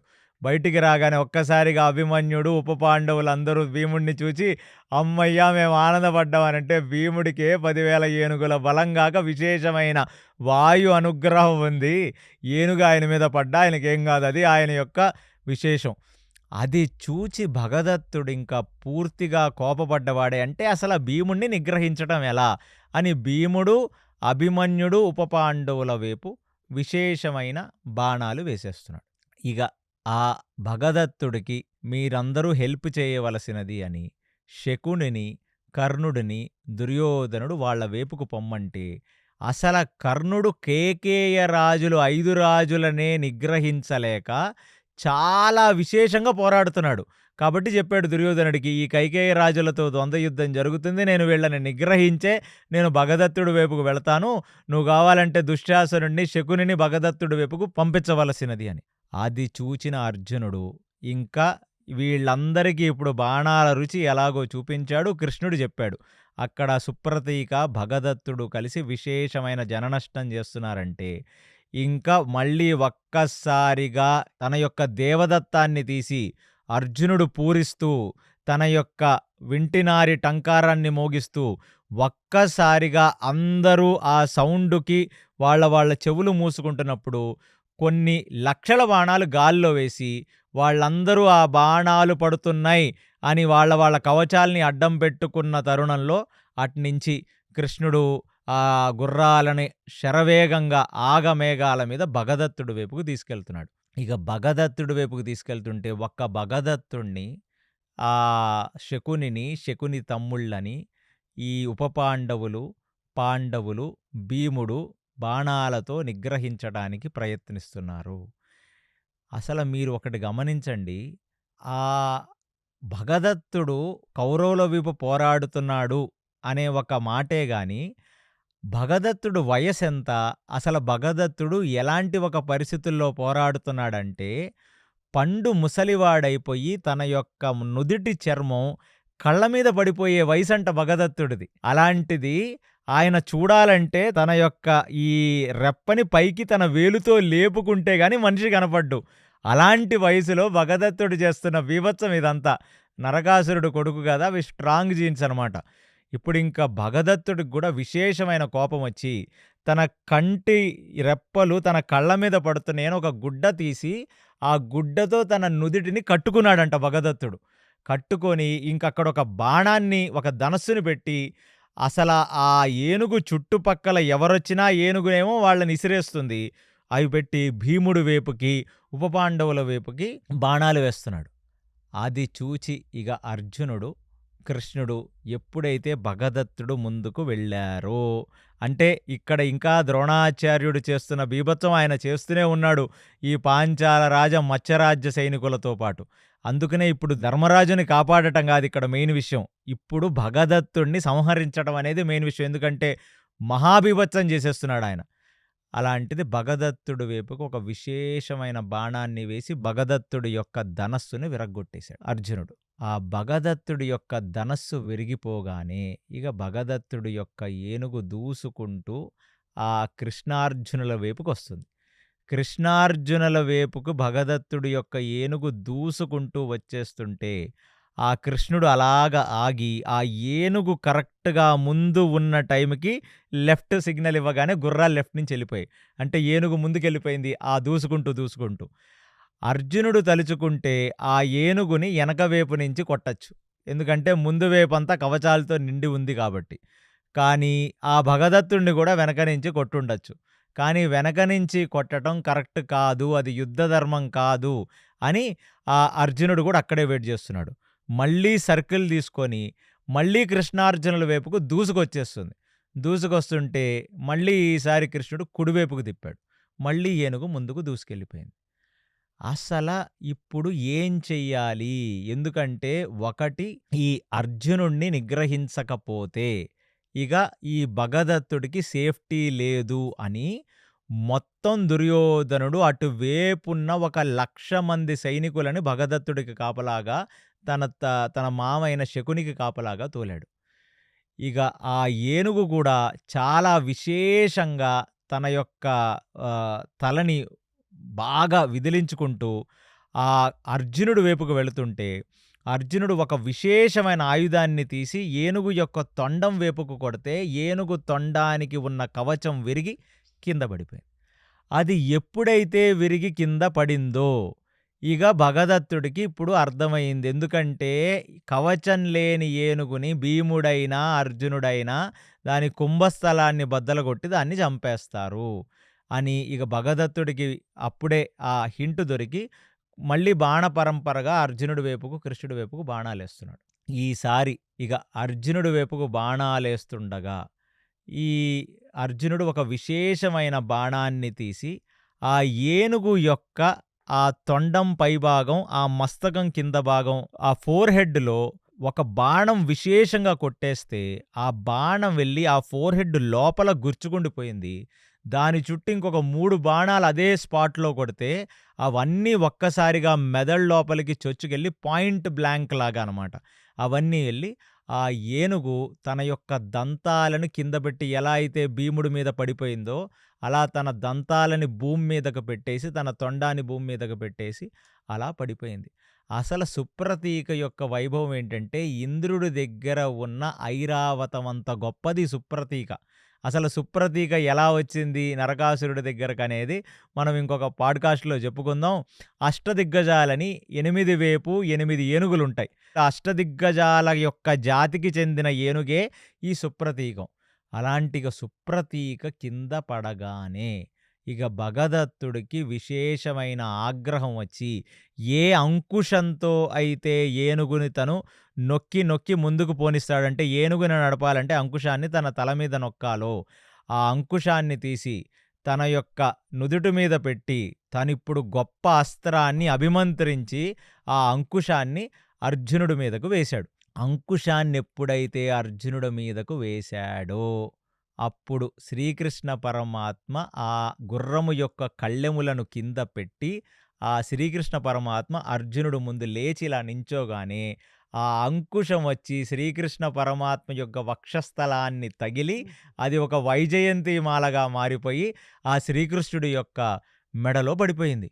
ఈ వైష్ణవాస్త్రం ఆ కృష్ణుడు మెడలో వైజయంతి మాలగా మారిపోయిన ఘట్టనలో నాకు చాలామంది చెప్పారు, ఆ వైష్ణవాస్త్రాన్ని వస్తుంటే అందరూ కిందకి వంగి దానికి సాష్టాంగ నమస్కారం చేశారని, ప్లస్ భీముడు మాత్రమే లేచి ఆ వైష్ణవాస్త్రం వైపుకు దూసుకు వెళుతుంటే, ఆ శ్రీకృష్ణ పరమాత్మ అర్జునుడు వచ్చి భీముడిని కూడా కిందకి వంచేశారని, లేకపోతే కిందకు వంగి సాష్టాంగ నమస్కారం చేయమన్నారని. ఇదంతా జానపద మహాభారతంలో మనిషి సృష్టించిన మహాభారతం తప్ప, నిజమైన మహాభారతంలో భగదత్తుడు తన యొక్క అంకుశాన్ని, అంటే ఏనుగు మావిటివాడి చేతిలో ఉండే అంకుశాన్ని ఎప్పుడైతే ఆ ఏనుగు పడిపోతుందో, అప్పుడు ఆ అంకుశాన్ని తను అభిమంత్రించి ఆ వైష్ణవాస్త్రాన్ని ఏస్తే, అది ఆ అర్జునుడి మీదకు వేస్తే శ్రీకృష్ణ పరమాత్మ లేచి దానిని ఆయన స్వీకరించి తన యొక్క మెడలో వైజయంతిమాలగా మార్చుకున్న ఘటన, తన యొక్క భక్తుడిని కాపాడిన ఘటన మాత్రమే. ఎందుకంటే ఆయన అభిమంత్రించి వైష్ణవాస్త్రాన్నేసినప్పుడు అర్జునుడికే తెలీదది వైష్ణవాస్త్రం అని. కాబట్టి అది కేవలం అర్జునుడి మీదకే వేశాడు. అందుకనే ఆయన ముందు రథసారథిగా ఉన్న శ్రీకృష్ణ పరమాత్మ నిలబడి ఆ వైష్ణవాస్త్రాన్ని ఆయనలోకి లీనం చేసుకున్నారు. కాబట్టి మిగతావన్నీ కూడా మనకి జానపద మహాభారతాల్లో సృష్టించినవి తప్ప, అసలైన వైష్ణవాస్త్రం యొక్క నేపథ్యం ఇది. అది చూడగానే అర్జునుడికి ఎంతగానో బాధ కలిగి, కృష్ణ నువ్వు కేవలం నా రథసారథిగా మాత్రమే ఉండాలి తప్ప, ఇలా నా మీదకొచ్చిన అస్త్రాన్ని నువ్వు తీసుకుంటే జనాలు నన్నేమనుకుంటారు, ఇది ఎలా ధర్మం అని కృష్ణుడిని అడిగితే, కృష్ణుడు కూర్చొని, అర్జున నువ్వు కూర్చోవయ్యా, నువ్వు మాట్లాడితే రూల్స్ మాట్లాడతావు, అసలు అతను వేసిన అస్త్రం ఏంటో తెలుసా, అది నేను తర్వాత చెప్తాను, నువ్వు ముందు ఒక విశేషమైన బాణాన్ని వేసి నువ్వు ఆ భగదత్తుడిని సంహరించవలసినది అంటే, ఒక అర్ధచంద్రాకారంలో ఉన్న బాణాన్ని అభిమంత్రించి ఆ అర్జునుడు ఆ భగదత్తుడి మీదకు కొడితే, భగదత్తుడి యొక్క శరీరము ముండెము వేరైపోయి, భగదత్తుడు ఆ ఏనుగు పడిపోయిన ఏనుగు మీద నుంచి కింద పడిపోయి భగదత్తుడు చనిపోయాడు. ఇప్పుడు అర్జునుడికి కృష్ణుడు చెప్తున్నాడు ఒకటి ఏమిటంటే, ఈ భగదత్తుడు నా మనవడు, ఈ భగదత్తుడు నా కొడుకు. నేను పూర్వం వరాహవతారంలో ఎప్పుడైతే ఈ భూదేవిని పాతాళ గంగలో తీసుకువెళ్ళి హిరణ్యాక్షుడు దాచితే, అంటే ఆ సముద్రం అంటే ఈ భూమి మీద ఉన్న సముద్రం కాదు, ఆ పాతాళ సముద్రం, పాతాళ లోకంలో ఉన్న పాతాళ సముద్రంలో ఈ భూమాతను తీసుకొని వెళ్ళి హిరణ్యాక్షుడు దాస్తే, నేను బ్రహ్మ యొక్క రంధ్రం నుంచి ఒక చిన్న వరాహంలాగా బయటికి వచ్చి, ఆ వరాహం పెరుగుకుంటూ అది ఎలా ఉంది అంటే అది శ్వేత వరాహం. అంటే ఒక తెల్లటి వరాహం అది. పెరుగుకుంటూ ఒక భీకరమైన వరాహమై నేను కిందకు వెళ్ళి పాతాళ గంగలో ఉన్న భూమాతను నా కోరల మీదగా నేను పైకి లేపి, అక్కడ నుంచి హిరణ్యాక్షుడిని తరుముకుంటూ నేను భూమి మీద ఉన్న హిరణ్య నగరానికి తీసుకొచ్చాను నేను. ఇలా ఎప్పుడైతే భూమాతని ఒక శ్వేత వరాహంగా నేను నా కోరల మీద కూర్చుండబెట్టుకొని తరుముకుంటూ హిరణ్యాక్షుడి దగ్గరికి వస్తుంటే, నా యొక్క రౌద్ర స్వరూపాన్ని చూసిన ఆ భూమాత నన్ను కాపాడటానికి నేనిలా ఒక శ్వేతవరాహంలాగా వచ్చానని తెలుసుకొని, నా యందు సంపర్క ఉపేక్ష కోరిందంటే భూమాత నా యొక్క సంపర్కముతో అంటే భూమాత యొక్క శరీరం ఈ వరాహుడి యొక్క కొమ్ములను తగిలి వచ్చిన సంపర్కంతోనే ఒక అద్భుతమైన పిల్లడు జన్మించాడు. అతనే నరకాసురుడు. ఆ నరకాసురుడు యొక్క రాజ్యమే ప్రాగ్జ్యోతిష్యం. ఈ ప్రాగ్జ్యోతిష్యం ఇవాళ ఉన్న అస్సాం, ఈ నార్త్ ఈస్టర్న్ ప్లేస్ ప్రాగ్జ్యోతిష్యం. ఆయనకి ఒక భూతల స్వర్గాన్ని క్రియేట్ చేసి పెట్టింది భూమాత. కానీ దుస్సాంగత్యంలో దూరి అంటే అతని యొక్క ప్రధాన సేనాధిపతి, ఈ నరకాసురుడు యొక్క ప్రధాన సేనాధిపతి మురాసురుడు. ఆ మురాసురుడిని సంహరించిన వాడు కాబట్టే కృష్ణుడికి మురారి అని పేరు. మురారి అంటే మురళి వాయించేవాడని కాదు, మురాసుర సంహారం చేశాడు కాబట్టి కృష్ణుడికి మురారి అని పేరు. అటువంటి ఒక మురాసుర దుస్సాంగత్యంలో, అసుర సాంగత్యంలో ఉండి నా కొడుకైన నరకాసురుడే ఒక అసురోత్తముడుగా ఉంటే, ఏ భూమాత నా యందు సంపర్కాన్ని కోరి ఒక పిల్లణ్ణి కందో, ఆ భూమాతే మళ్ళీ సత్యభామగా నా దగ్గరికి వస్తే నేను ఆ సత్యభామ చేత ఆ నరకాసురుడి యొక్క వధ చేసిన తర్వాత ఆ ప్రాగ్జ్యోతిష్యపురానికి భగదత్తుణ్ణి నేనే రాజుని చేశాను. ఓ రకంగా నా మనవడు. కానీ ఆ భూమాత నా దగ్గర నుంచి కొడుకుని ఎప్పుడైతే కందో, అప్పుడు ఈ కొడుకుకు ఎల్లప్పుడూ మీ యొక్క శక్తి, మీ యొక్క రక్షణ ఉండాలని నా దగ్గర నుంచి ఈ వైష్ణవాస్త్రాన్ని తీసుకొని నరకాసురుడికిస్తే, నరకాసురుడు మరణం అనంతరం ఆ వైష్ణవాస్త్రాన్ని భగదత్తుడికిచ్చాడు. ఓ రకంగా చెప్పాలంటే వైష్ణవాస్త్రం నేను ఒకటే, నాది ఈ వైష్ణవాస్త్రం. నేను ధర్మంగా ఉంటాడని ఇచ్చిన నరకాసురుడు అధార్మికుడైతే తల్లి చేత సంహరింపబడ్డాడు. అలాంటి ఒక వైష్ణవాస్త్రాన్ని ఇన్హెరిటెన్స్ కింద ఆస్తిగా తీసుకున్నవాడు భగదత్తుడు. కాబట్టి నేనిచ్చిన మాట ఏమిటి? ఒకవైపు నేనుంటాను, ఒకవైపు నా రెండక్షోహిణుల సైన్యం ఉంటుందనే నేను మాటిచ్చాను. నా అస్త్రాలు ఎందుకుంటాయి అక్కడ? కాబట్టి నేనిచ్చిన అస్త్రం భగదత్తుడి దగ్గరుంది కాబట్టి ఆ అస్త్రాన్ని మళ్ళీ నాలోనే విలీనం చేసుకోవటానికి లేచి నిన్ను కాపాడే యుద్ధం చేశాను. ఆ వైష్ణవాస్త్రం వచ్చి తగిలితే నువ్వు ఉండవు అర్జున, ఎందుకంటే వైష్ణవాస్త్రం నేను అభేదం, మేమొకటే. అందుకే అది నన్ను తగిలి నా మెడలో వైజయంతి మాలయ్యింది. కాబట్టి నేనిచ్చిన అస్త్రంతో నా వైపు యుద్ధం చెయ్యటం అనేది నేను చెప్పిన దాంట్లో లేదు. కాబట్టి అందుకు ఇక్కడ నిన్ను కాపాడవలసి వచ్చింది. కాబట్టి అది నేనిచ్చిన అస్త్రం నేనే తీసేసుకున్నాను. కాబట్టి ఇది ధర్మమే. కాబట్టి నువ్వు ఎక్కువ ఆలోచించకుండా నీకు తెలిసిన యుద్ధం నువ్వు చెయ్యి. ఎప్పుడెప్పుడు ధర్మాన్ని నిలబెట్టాలో, ఎప్పుడెప్పుడు ఆ ధర్మం వైపు ఏం చెయ్యాలనేది నాకు వదిలేయి అనగానే ఇక అర్జునుడు భగదత్తుణ్ణి చంపిన తర్వాత దుర్యోధనుడికి ఇంకా విశేషమైన ఆగ్రహం వచ్చి ఇక కర్ణుణ్ణి చెప్పాడు, ఇక కైకేయరాజుల్ని నువ్వు చంపింది చాలు, నువ్వు ఇటు వైపు వచ్చి నేను, నువ్వు, మన శకుని ముగ్గురు కలిసి ఇక ఆ పాండవుల వైపు విశేషమైన జననష్టం కలిగిద్దామని చెప్తే ఇక కర్ణుడు యొక్క పరివారం, శకుని తమ్ముళ్ళు, దుర్యోధనుడు యొక్క తమ్ముళ్ళు అందరూ కలిసి ఆ భగదత్తుడు ఎక్కడైతే చనిపోయాడో అక్కడి నుంచి ఇక పాండవుల వైపుకి విశేషమైన యుద్ధాన్ని మొదలుపెట్టారు. వీళ్ళందరూ ఇక్కడ యుద్ధం చేస్తుంటే ఇప్పుడు అర్జునుడు ఇక్కడికి వచ్చి భగదత్తుడిని సంహరించిన వెంటనే ఆ అర్జునుడు పక్కకొచ్చి ధర్మరాజు మళ్ళీ రథంతో నించున్నాడు. ఎందుకంటే అర్జునుడు పక్కనుంటే ధర్మరాజుకు సేఫ్టీ కాబట్టి. అది చూచిన ద్రోణాచార్యుడు ఇప్పుడు మళ్ళీ వీళ్లకు తోడయ్యాడు. ఆ ద్రోణాచార్యుడు, దుర్యోధనుడు పక్కన నిలబడి ఇప్పుడు అర్జునుడితో, ధర్మరాజుతో, భీముడితో, ఉపపాండవులతో, అభిమన్యుడితో ఇప్పుడు విశేషమైన యుద్ధం చేయటం మొదలుపెట్టాడు. ఇక ద్రోణాచార్యుడి యొక్క విజృంభాన్ని ఇక అర్జునుడే తట్టుకోవాలి. ఇక అర్జునుడే నిగ్రహించాలి. అది తెలుసుకున్న అశ్వత్థామ కూడా తన యొక్క తండ్రి ఏ ప్రతిజ్ఞ అయితే చేసి ధర్మరాజుని బంధించి తీసుకొని వస్తాననుకున్నాడో, ఇక అశ్వత్థామ విపరీతంగా విజృంభించి ఆ పాండవుల వైపున్న విశేషమైన అతిరథులతో, మహారథులతో భయంకరంగా యుద్ధం చేయటం మొదలుపెట్టాడు. వాళ్ళ వైపు ఇప్పుడు ఆ పాండవుల వైపు ఒక గొప్ప యోధుడున్నాడు. అతని పేరు నీల. ఆ నీల ఈ ద్రోణాచార్యుడిని, అశ్వత్థామని నిగ్రహించడానికి ఎన్నో రకాల విశేష ప్రయత్నాలు చేస్తుంటే, ఆ అశ్వత్థామ యొక్క ధనస్సుని, అశ్వత్థామ యొక్క రథాన్ని కూడా విరగ్గొడితే, అశ్వత్థామకి బాగా కోపం వచ్చి ఆ నీల యొక్క తలని ఆయన కొట్టేయటం జరిగింది. సో, నీల యొక్క మరణం జరిగింది. సో, ఇవాళ ద్రోణాచార్యుడి చేతిలో సత్యజిత్, వృక అనే ఇద్దరు మహాయోధులు, ఇటువైపు నీల అనే ఒక గొప్ప యోధుడు చనిపోయాడు. ఇక ఆ కర్ణుడు, ఆ దుర్యోధనుడు యొక్క తమ్ముళ్ళు, దాని తర్వాత శకుని, మొత్తం ముగ్గురు కలిసి ఆ భీముడితో భీకర యుద్ధం చేయటం మొదలుపెట్టారు.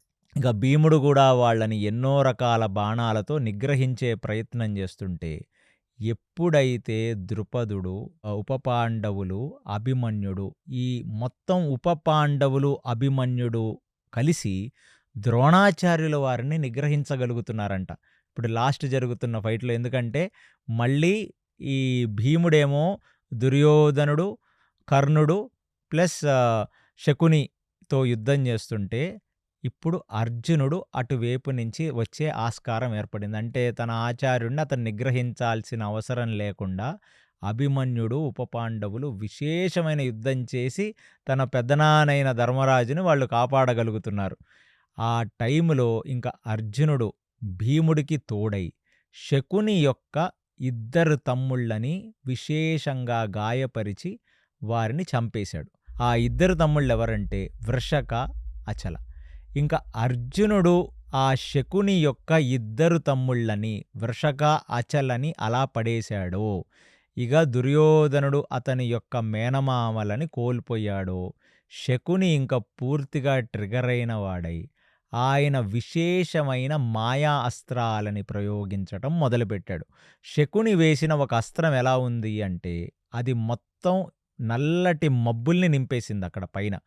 నల్లటి మబ్బులు నింపిన తర్వాత ఒక విశేషమైన తంత్ర అస్త్రాన్నేస్తే, ఆ అస్త్రం ఒక బాణంలాగా ముందుకు దూసుకుంటూ వస్తూ, ఆ అస్త్రం గాలిలో మాయమైపోయి, అందులోంచి కొన్ని లక్షల మృగాలు అంటే గబ్బిళాలు, గద్దలు, రాబందులు, అడవి మృగాలు, ఖడ్గమృగాలు, ఈ రైనోసరస్, హిప్పోపొటమస్ లాంటి అన్ని క్రూర మృగాలు దూసుకుంటూ ఆ అర్జునుడు, భీముడు వైపుకి వచ్చేస్తున్నాయి. దానిని నిగ్రహించడానికి 2 విశేషమైన అస్త్రాలను అర్జునుడు ఉపయోగించాడు.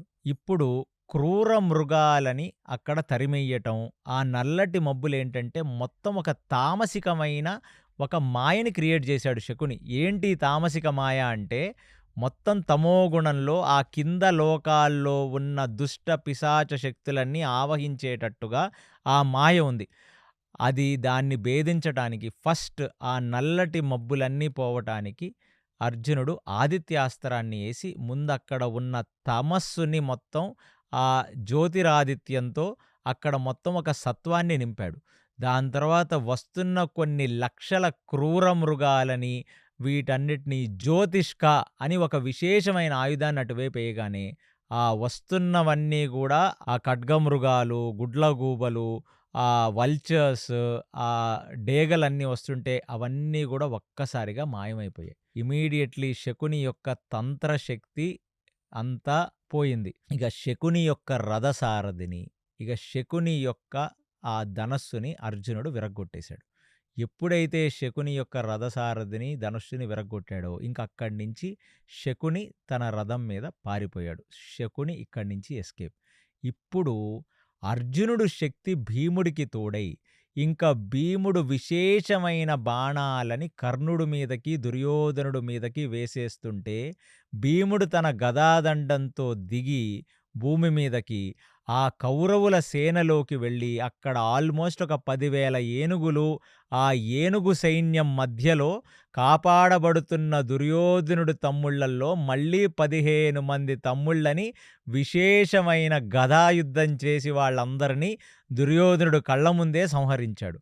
ఇక కర్ణుడిని నువ్వు ఏదో ఒకటి చేసి అర్జునుడిని నిగ్రహించి, ఆ భీముడిని నిగ్రహించు, నా మేనమామైన శకుని కూడా ఇక్కడి నుంచి పారిపోయాడని చెప్తుంటే, ఇప్పుడు ఎప్పుడైతే శకుని పారిపోయాడో, ఇక భీముడికి అర్జునుడి యొక్క ధనుశ్శక్తి తోడైంది. ఇక అర్జునుడు కూడా ఆ కౌరవ సేన మీదకి, కర్ణుడి మీదకి, దుర్యోధనుడి మీదకి విశేషమైన బాణాలు వేసి వాళ్ళని తిరిగి బాణాలు వెయ్యలేనంతగా నిగ్రహించినప్పుడు, ఇక భీముడు తన గదాదండంతో దూకి ఆ 10,000 ఏనుగు సైన్యం మధ్యలో కాపాడబడుతున్న కౌరవుల తమ్ముళ్ళ దగ్గరికి వెళ్ళి, ఒక్కొక్క తమ్ముణ్ణి మళ్ళీ చేత్తో పట్టుకొని తన ముష్టిఘాతాలతో కొడుతూ, ఆ గదాదండంతో వాళ్ళ గుండెలు బద్దలగొడుతూ 15 మంది దుర్యోధనుడి యొక్క తమ్ముళ్ళని మళ్ళీ ఇవాళ సంహరించాడు. ఎప్పుడైతే ఇక దుర్యోధనుడు తమ్ముళ్ళని భీముడు సంహరించాడో, ఇక కర్ణుడి మీద ప్రెషర్ పెట్టాడు.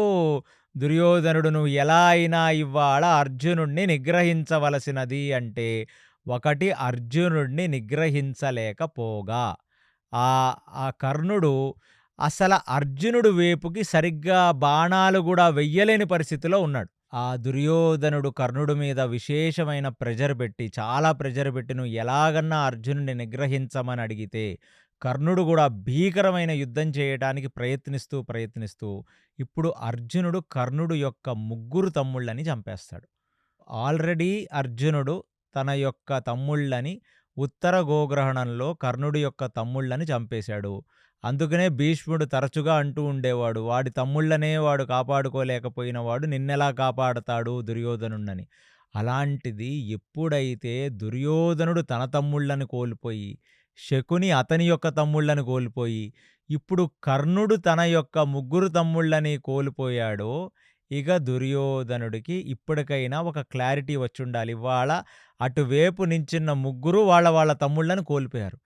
అది చూచి ఆ కర్ణుడు అర్జునుడి వైపుకు విపరీతమైన బాణ పరంపరగా బాణాలు వేసి తన తమ్ముళ్ళ చావుకి ఒక రివెంజ్ తీర్చుకోవాలని ట్రై చేస్తున్నప్పుడు, ఇంకా అర్జునుడు పక్కకి సాత్యకి వచ్చాడు ఇప్పుడు హెల్ప్ చేయటానికి. ఇక సాత్యకి వచ్చాడు కాబట్టి అర్జునుడు ఆ భీమసేనుడు ఏ కౌరవ సేన లోపలికి వెళ్ళి 15 మంది దుర్యోధనుడు తమ్ముళ్ళని చంపి ఆ లోపల ఉన్న కౌరవ సేనని విశేషంగా జననష్టం కలిగిస్తున్నాడో, ఇటువైపు ఇవాళ కేవలం పాండవుల వైపే చాలా జననష్టం జరిగింది. ఎందుకంటే మత్స్యరాజ్యంలో ఉన్న వాళ్ళని, ఆ పాంచాల రాజ్యంలో ఉన్న వాళ్ళని ద్రోణాచార్యుడు ఎంతగానో నిగ్రహించే ప్రయత్నం చేశాడు. అర్జునుడు కూడా ఈ కౌరవ సేనలోకి చొచ్చుకు వెళ్ళి ఇవాళ అటువైపు ఉన్న మనుషులని విశేషంగా నాశనం చెయ్యాలని ఆ భీముడితో అర్జునుడు తోడై వాళ్ళక్కడ యుద్ధం చేస్తుంటే, అసలు దుర్యోధనుడికి అది అర్థం కూడా కాలేదు. అసలు అర్జునుడు, భీముడు కర్ణుణ్ణి వదిలేసి లోపలికి వెళ్ళి ఇంత యొక్క సైన్యం మీద పడిపోయి కౌరవ సైన్యాన్ని మొత్తం నిర్మూలిస్తుంటే, ఇక సాత్యకి విజృంభించి కర్ణుడి మీదకి కొన్ని 100 బాణాలు వేసి కర్ణుడి యొక్క ధనస్సుని విరగ్గొట్టేశాడు సాత్యకి. కర్ణుడి యొక్క ధనస్సుని విరగ్గొట్టేసి ఇప్పుడు కర్ణుడి యొక్క రథసారథి వైపుకి బాణాలు వేస్తుంటే, ఇక కర్ణుడు అప్పుడే తన తమ్ముళ్ళు చనిపోయిన వాడై, ఆయన తన యొక్క ధనస్సు కూడా విరిగిపోతే ఇంకొక ధనస్సు చేతిలో తీసుకునే టైం కూడా ఇయ్యకుండా ఆ సాత్యకి విశేషమైన బాణాలు వేస్తుంటే, ఇక అక్కడికి ద్రోణాచార్యుడు, జయద్రథుడు, సైంధవుడు అక్కడికొచ్చారు. ఏమిటంటే ఇక శకుని వెళ్ళిపోయాడు. దుర్యోధనుడు తన తమ్ముళ్ళు కోల్పోయి ఆ దుర్యోధనుడు చాలా డిప్రెషన్‌లో ఉన్నాడు. కర్ణుడు తన యొక్క 3 తమ్ముళ్ళు చనిపోయి ఆయన కూడా చాలా బాధలో ఉన్నాడు. ఇక కర్ణుడిని మనం ఇప్పుడు రక్షించుకోకపోతే మళ్ళీ 13వ రోజు యుద్ధానికి కర్ణుడు ఉండడని ఆ సాత్యకి ముందు నుంచి ఆ ద్రోణాచార్యుడు, జయద్రథుడు కర్ణుడిని తీసుకొని వెళ్ళిపోవటంతో ఇవాళ అక్కడ ఆ భీముడు, ఆ అర్జునుడు ఆ కౌరవ సేనలోకి దూరి విశేషమైన జననష్టాన్ని ఆ కౌరవుల వైపు కలిగిస్తూ ఉండగా, ఒక్కసారిగా సూర్యుడు ఎరుపెక్కి అక్కడ అస్తమయం జరిగింది. అది చూచిన కృష్ణుడు తన యొక్క పాంచజన్యాన్ని పూరిస్తూ ఇవాళ 12వ రోజు యుద్ధాన్ని ముగించారు. సో, ఈ యుద్ధం రిజల్ట్స్ ఏంటి అంటే, పాండవులని విశేషంగా పాంచాల సైనికులని, ఆ మత్స్య సైనికులని ద్రోణాచార్యుల వారు సంహరిస్తే, మొత్తం సంక్షప్తకులందరినీ గూడా అర్జునుడే నిగ్రహించి విశేషమైన జననష్టం అక్కడ కలిగిస్తే, ఇప్పుడు ఈ భీముడితో లోపలికి వెళ్ళి ఆ కౌరవ సేనలో గూడా విశేషమైన నష్టాన్ని కలిగించాడు.